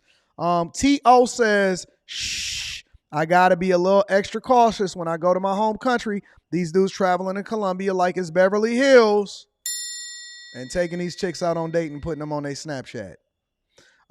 Shout out to my guy, Marcus L. Boston, authors in the building with the 20 ball. I appreciate you, big dog. Thank you, my friend. Yeah, let's get it. Let's get it. I appreciate you. Let me move over into the next part of the show. So, Fani. I told y'all that I was going to keep an eye on this, right? And the reason why I want to keep an eye on this is because I need to know where it comes back down to the money. Now, what we don't know for a fact is we don't know whether Fani was actually busting it down for a real one or if she was just being extra nice to Nathan Wade. Now, who is Nathan Wade? Nathan Wade is this black guy that Fani promoted, worked with, allegedly took vacations with, and made sure that he was getting a bag. Now, again, we have no clue whatsoever. We don't know. We can't tell you whether or not this lady was busting it down for a real one as being alleged by co-defendants or people that are saying that there was improper relationships happening within the Fulton County DA's office. We don't know that. But what we can discover and what we are seeing is there is investigations into seeing what was happening with the money, what's happening with the bag. You know, when you're a public figure or you work for the federal government or anything like that, all of that becomes public information. Okay? So what we need to understand here, considering that we don't know if she was busting it down for a real one, and she went on the church pulpit steps and she claimed racism, we trying to figure out how much money was really happening out here in these streets. Let's take a look. Information coming out tonight about a special prosecutor in the Fulton County election interference case accused in a court filing of allegedly having a romantic relationship with the DA. That motion, filed by a defendant's attorney, seeks to have both the special prosecutor and the district attorney removed from the case. Investigative reporter Zach Merchant is joining us now, uncovering new records showing how much Nathan Wade has been paid for the case compared to others assigned to it. So, Zach, what did you find here? Yeah, guys, first off, we want to say we've been on this for a bunch of days now. The accusation that Special Prosecutor Nathan Wade had a relationship with DA Fani Willis is explosive, but so far unproven. The court filing making that allegation contained no concrete proof. So we're keeping our attention on the money and documents we can independently corroborate. First of all, let me give a shouts out to this young man and this whole news station for doing a great job, because, you know, they're doing the hard work and they're not substantiating accusations as being true. They're making sure that they're having a conversation about the truth. And the truth is, we can't prove that she was busting it down for a real one at this point. And so until more information comes out, we got to make sure that we, perform responsible journalism. And that's exactly what they're doing. Let's continue, ladies and gentlemen. We want to get to the bottom of this. We spent the last 24 hours looking through Fulton County payment logs and discovered records suggesting Wade was paid substantially more than 2 other special prosecutors on this case. Without naming him, Fulton County District Attorney Fani Willis addressed the controversy surrounding Special Counsel Nathan Wade while speaking before the congregation at Big Bethel AME Church over Martin Luther King Day weekend. I appointed 3 special counsel, as is my right to do, paid them all the same hourly rate. They only attacked 1. While that may be true, public records obtained from Fulton County show the amount each were paid differed substantially. Records indicate the DA's office paid Special Prosecutor John Floyd's law firm, Bondurant, Mixon, and Elmore, close to $73,000 between 2022 and 2023. Okay. Special Prosecutor Anna Cross's law firms, Cross Kincaid and the Cross firm, were paid a total of roughly $90,000 during. So the rate is not as important as the billable hours. Okay? You can watch any TV, law firm show, Suits, whatever, right? And the thing that's important is billable hours. So what they're basically breaking down is this a lie? Did she tell the truth, or was it a white lie? And the white lie is the worst part, right? The white lie is the thing that we don't like. The white lie, or, that lukewarm answer, is the thing that God doesn't like. God says, listen, either be hot or cold, but lukewarm, I spit you out of my mouth. You're going to have to pick a side. I want you to either tell the truth or tell a complete lie.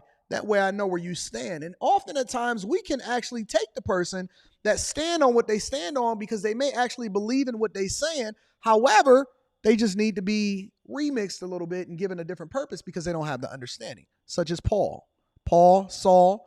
A lot of people are familiar with that biblical story. He was persecuting the saints because he thought that he was doing the right thing until God dealt with him. And then he showed him, listen, I want that same vigor, but I want it on the other side. Because what you thought you was doing to be the right thing was actually the wrong thing. So she got on the pulpit and she said, listen, they attacking me, but I paid everybody the same rate. The same rate. They were all making the same amount as far as the rate that we were paying them. But during the same years. Over the same time period, Fulton County records show the DA's office paid the law offices of Nathan J. Wade more than $650,000.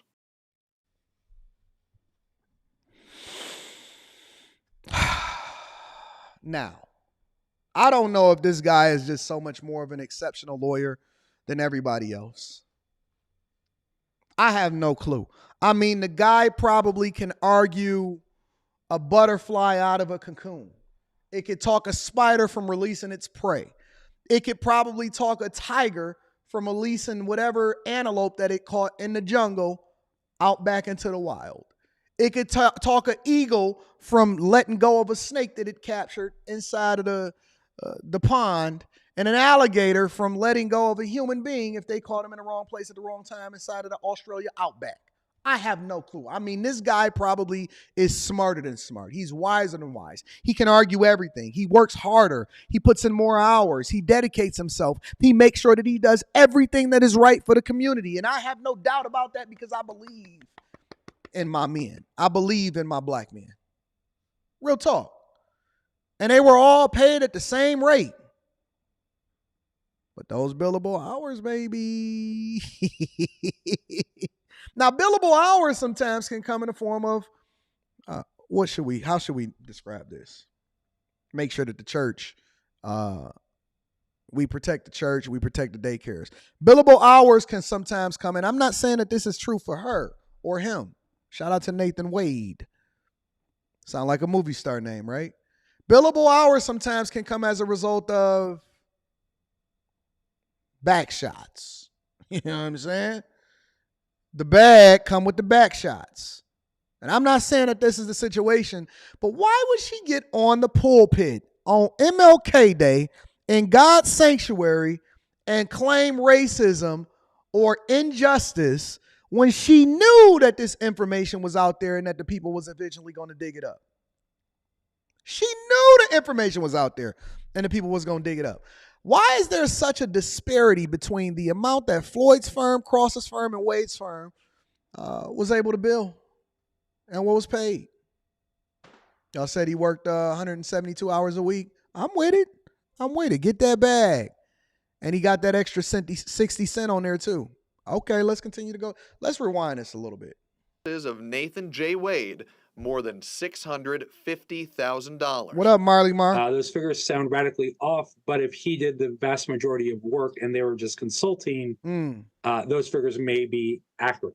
That's Emory Law School professor John Acevedo, who says it's not uncommon for district attorneys' offices to hire special prosecutors for complex cases, like the ongoing RICO case, where former President Donald Trump is among those facing charges. The piece of information that we need to find from the district attorney's office is how many billable hours did each of them put in, and how is that reflective of the actual work product that was produced.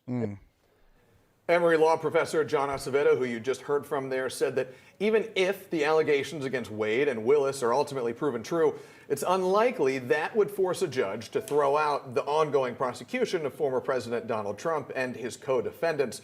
He said a much more likely outcome would be Wade having to recuse himself from the case. But again, we want to stress that is still a big if so far. Those allegations remain. So, again, our ladies, my Mercedes, untouchable, untouchable. It's easy to claim racism as an attack against you and you being able to do whatever it is that you want to do when you want to do it, when you have the autonomy to do whatever it is that you want to do, right? She's basically saying, listen, and she was in the pulpit and she stood on 10, she stood 10 toes down and she spoke to the people and she said, listen, I'm sick of it. I'm sick of it. They only coming at me because I'm black and I'm a woman. And I paid everybody the same rate. And it doesn't matter whether or not he got a promotion or anything like that, or whether we was on vacation. None of that is substantiated. But this is what I promise you, ladies and gentlemen. I will stay on top of this because I need to understand whether it comes back to the money. I want to know who got a promotion and why, and if it was actually justified, because we can't have the taxpayer dollars being used against you in a court of law in the wrong way, or being distributed over into Mr. Wade, as she probably likes to call him. And we want to know why he getting divorced. Neither here nor there. I'll stay on top of it. I'll be paying attention to what's going on out here in these streets, man. All right. Shout out to Fani Willis, throwing it back for a real one. Let me read a couple of super chats, and then we're going to go over to the last portion of the show. Trey D is in the building, says, if you can go downrange to Iraq and Afghanistan to fight, you can go to Colombia. Shout out to Trey D. Do y'all think that migrants should be made to serve in the military in order to be able to justify that they actually are U.S. citizens? Should they have to fight on behalf of the United States of America to show their loyalty? Just an idea. Just an idea. David Simpson Jr. says, does billable hours relate to busting down an AG? Just curious. I'm just curious. Shout out to you, David Simpson. I appreciate you, big dog. Let's continue over into the show. And we got one more thing that we want to talk about. California knows how to party. California knows how to party. In the city. In the city. In the city. City of Compton. City of Compton. We keep it rocking. We keep it. Everyone shake it, baby. Shake it, baby. Shake it, baby.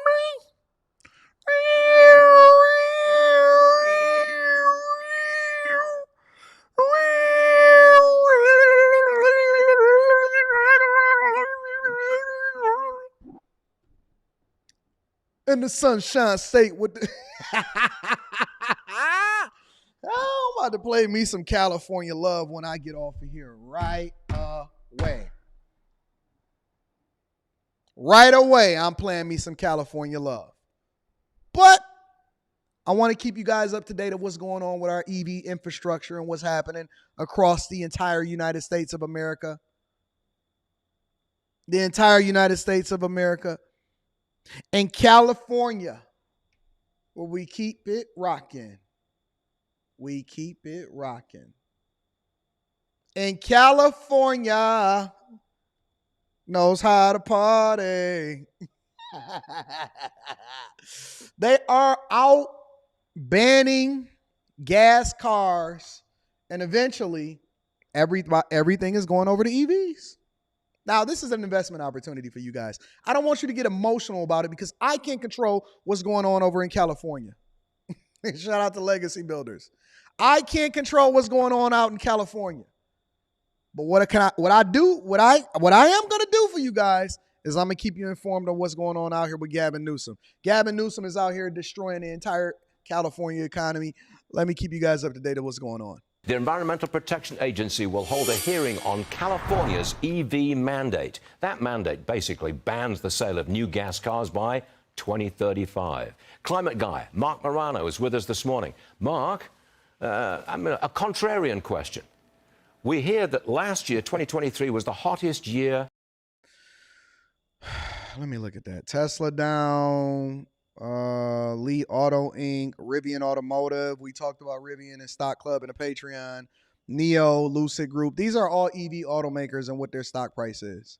Ever on record.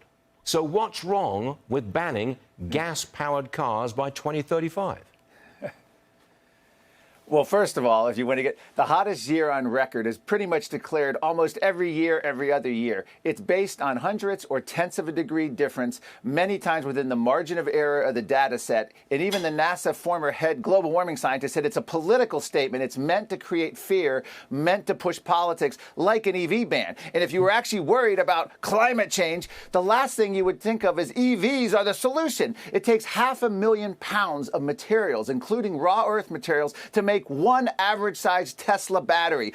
EVs dig the earth, and not in a groovy 1970s Brady Bunch way, Stewart, but I mean they dig the earth deeply with emissions, with environmental standards, and we're farmed all of that out to the countries with the worst human rights and environmental standards. China, and of course Chinese-owned factories in Africa with underage kids. So even if you're concerned about global warming, EVs aren't the answer. But if they accept California's mandate, that rapidly becomes a national mandate, doesn't it? It'll be adopted by all the other states, almost inevitably. And this is why it's important for us to pay attention to what's happening in California and New York City, okay? Regardless of what side of the fence that you stand on, again, over here at the Millionaire Morning Show, we care about what happens and how it comes back to the money. So, A, we need to look at this as a long term. Again, when we make adjustments or when we decide of what we're going to invest our money in, we don't do it based off of day trading. We invest our money based off of what we think is going to happen 10 years from now, 15 years from now. We're building generational wealth. And what happens in California, unfortunately and fortunately sometimes, because there are some situations where we say, okay, well, they're influencing what's happening in the entire country, so this is how we can capitalize off of it. May not necessarily be the best for Californians or constituents or people that don't have resources, but this is how we can make the money off of it, right? And so when we pay attention to what's happening in New York and California, the reason why they are always at the forefront of what's going on, and Chicago, because Chicago is a very, very, very, very significant, they are a very significant city, is because it then influences what happens across the entire United States of America. So, for example, if you are an automaker, right, and you're trying to scale, scaling meaning that you're trying to connection. But we good. We got backup sources. I've been able to solve for that to ensure that if anything ever happens, we can get back to it. But to continue my point, what happens in California influences what happens across the entire United States of America. Because if you're an automaker or in any industry in particular, which is, it influences things across the entire United States. If you're an automaker, for example, what will happen is you want to scale effectively for that particular market, and then it influences how you scale in other markets. So I'm not going to make just EVs over in California. I'm going to try to figure out how I can maximize on the amount of profit that I can make across the board. So what California is doing, because they have so much power and they have so many people and they have so much buying power, is that they're influencing what's happening in the auto market. They don't have to wait for the United States of America to set emissions regulations or anything like that. All they have to do is make sure that they're lockstep in changing the laws. All they have to do is make sure that they're lockstep in changing the laws. So that will then determine what is going to happen in Michigan and what is going to happen in Florida and what is going to happen over in Tennessee and Idaho and Raleigh and Ohio and everywhere else in the United States. California is the one that pushed the button that then influences the type of vehicles that you'll have to choose between in 2035 or before, because automakers are going to rush to make sure that they meet these standards way before that, so they're not penalized, and it won't prevent them from being able to be profitable companies. And so that's the reason why it's important for us to care of what happens in other states. The states are the ones that determine who won the election. During the pandemic, how you were affected then affected how you voted. And the people that were in Florida and Texas, which was largely open, and Atlanta, was influenced differently than the people that were in Michigan and Ohio. That's a fact. That's a fact. The people down in Florida, because Florida was how do I know? Because I moved there. Was influenced, and the conversations was way different than the people up in Michigan. And that determined how they were going to vote, which then, in my opinion, swung and it heavily influenced what happened. So we care. We all are interconnected, whether you believe it or not. Financially, emotionally, relationship-wise, your state is no better than my state, because where you think that people going to go when it starts to become outsized as far as the cost of living over in California? Exactly what they doing now. They're going to come over to your state. And what happens when they all run over to your state because they all sold their homes for millions of dollars because everything was overly inflated in California and they're looking for a better tax base? This is what's going to happen. They're going to run to your city. They're going to then influence your elections. They're going to vote everybody out. They're going to turn it blue instead of red. Texas will then start to slowly become California. Everybody from Atlanta ran over to Houston. And then they're going to gentrify what's going on in your neighborhoods instead of you being able to organically grow like you would naturally grow if you were building up within your own communities and your own cities and your own neighborhoods within that state, right? Because it spikes the prices, because capitalism then says, well, I want to get the most money for my place as possible. And if I see an influx of people coming in here, then I'm going to sell it for the highest price possible. And then I price you out, because these people all want avocados and lattes instead of this just coming over here and fitting in within the culture and then becoming what it is that we doing. They didn't look over here and say, hey, why is it so awesome in Texas? They went over there and said, listen, we can capitalize over what's happening in Texas because we got this influx of money and we can't continue to live over in California. So when they push the button, whether it's living conditions, EVs, how they vote, what products you can have, it's going to influence the entire industry. What we do and anywhere in the country then influences what happens everywhere else in the country. Let's continue. That would mean this country will ban gas cars by 2035. I mean, do you really see that happening? Well, I see a major collision coming and a battle. Here, I worked when I was in the United States Senate Environment Public Works Committee as a staffer, not a senator. We dealt with this California waiver. The Trump administration dealt with this. It's back again. What this basically says is California is going to be granted the right to set federal vehicle transportation policy. That's what this is. That's what the California waiver is in layman's term, is we're going to let Governor Gavin Newsom dictate the future of gas-powered cars. This has to be stopped. It's unlawful. We need to have consumers make this choice. The whole idea, I think, was the Honda EV concept you just showed. We should be excited about new technology, but instead people are like, wait a minute, they're banning the competition. If these EVs are so great, why do you ban the competition? Same is true with solar and wind. Why do we ban coal, oil, gas, restrict it, ration it in order to have the winner, which is politically selected? And I agree. And that's the one thing that I do stand on, right? As much as I like EVs, because my experience with EVs has been awesome, I also have gas cars too, right? I had 2 EVs. And I had like 4 gas cards too, because I like both. And that's the thing about America that I don't like, is that the capitalistic system is still flawed. Because it depends on who lobbies the most. It depends on who's in power. And that's why these political positions matter more than you think. You think it just matters who got the most money. No, whoever has the most money then controls what happens within your legislative branches that then determine who's going to be the winners and losers as far as what's happening. It's not, listen, if y'all think it's just who can hug the most trees and who care the most about climate, it's not. Never has been, never will be. It's never been about who can hug the most trees. Does that impact? Does it influence? Do you take that into consideration? Probably, but that's not the determining factor for whether or not this is why they're doing what they're doing. I want y'all to be informed. I want you to pay attention. I want you to see who is doing what and what incentive do they have to do it and why that's going to affect you financially. More importantly, as a bag chaser and as Patreon members, I want y'all to start making informed decisions on who's going to benefit from this legislative process in the future. That's the bottom line, is consumer choice and what makes sense logically. And this doesn't make sense logically, even when you look at it from a climate-obsessed way. Related story. The administration has announced a $1 billion plan to provide green school buses to districts across the country. Yes. Okay, you're laughing. So you don't think it's a good investment?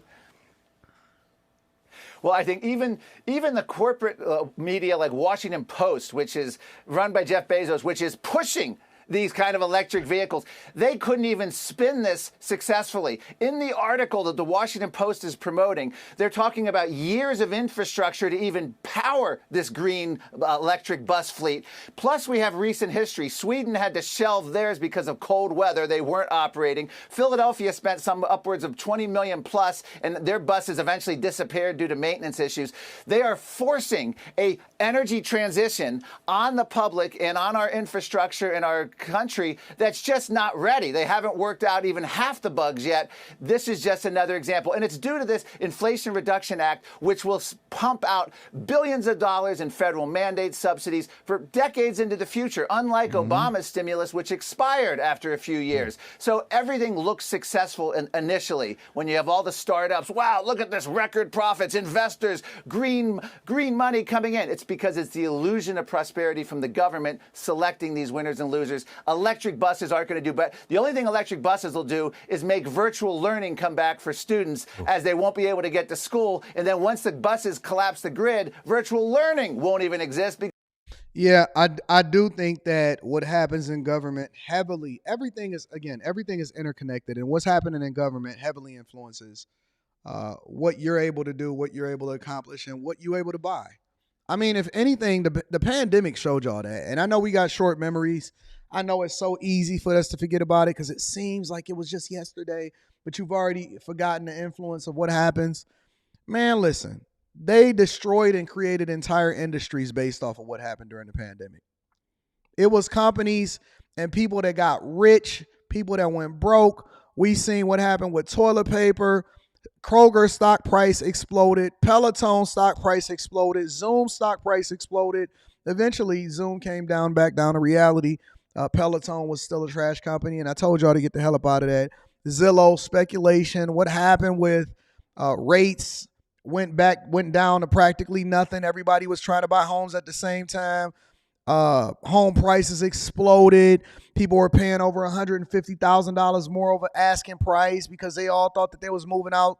Now we see an exodus of what's happening in corporate real estate and commercial properties because it's hard to get people to go back to work because everybody thought that they was working from home. Listen, man, if you don't think that this stuff is influenced, planned out, and that there's people truly capitalizing off of it, you crazy. And the problem with us is that we're so busy focused on how we feel and whether we like it or not, instead of being focused on how we can capitalize from it. Let me say it one more time for the people in the back. When you get this news influences how well companies are going to do because it's going to determine the course and what's basically placed in front of you. You can sit here and complain about it. You can get mad. You can like it. You can go back and forth. But I'm telling you, there's always a money play in it. And that's the thing that I very much expect for us to have a conversation about next, and our next live stream inside of the Patreon for Stock Club, okay? So if you guys are a part of the Patreon, the link is in the description. If you're not, if you are a part of the Teach Pack, shout out to you. Keep on getting your Teach Pack. If you're not, make sure you get your Teach Hanley, 30% off your first order plus a free gift. I'm not going to sit here and fight change. The thing that I'm trying to understand is how does that play into my portfolio?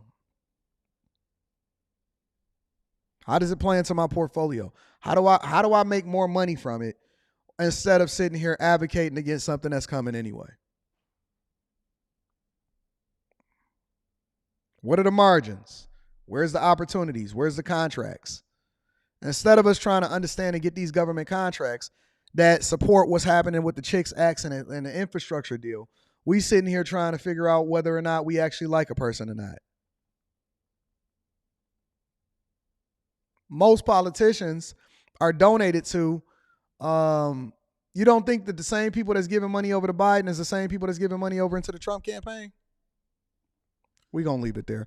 I think it's been a great show today. What do y'all think? I think it's been an incredible show today. I don't know if I missed a couple super chats because of what happened with the quick pausing or whatever, but we here. I'm going to read these. I appreciate y'all. SS29 says, stock ticker NPNG. Chinese EV company with a flying car getting approval. Stock is down. Good opportunity to invest. Oh, we're going to vet that out. Don't just jump into it. We're going to make an informed decision. I promise you the stock is not going to be too much different 2 weeks from now or a week and a half from now when we do our next stock club. Let's vet it out. Let's go through it. Let's look at whether or not we can apply our fundamentals for what we want to invest in into this or whether or not we want to walk away from it. Because BYD may be a better play. Tesla may be a play. I don't know.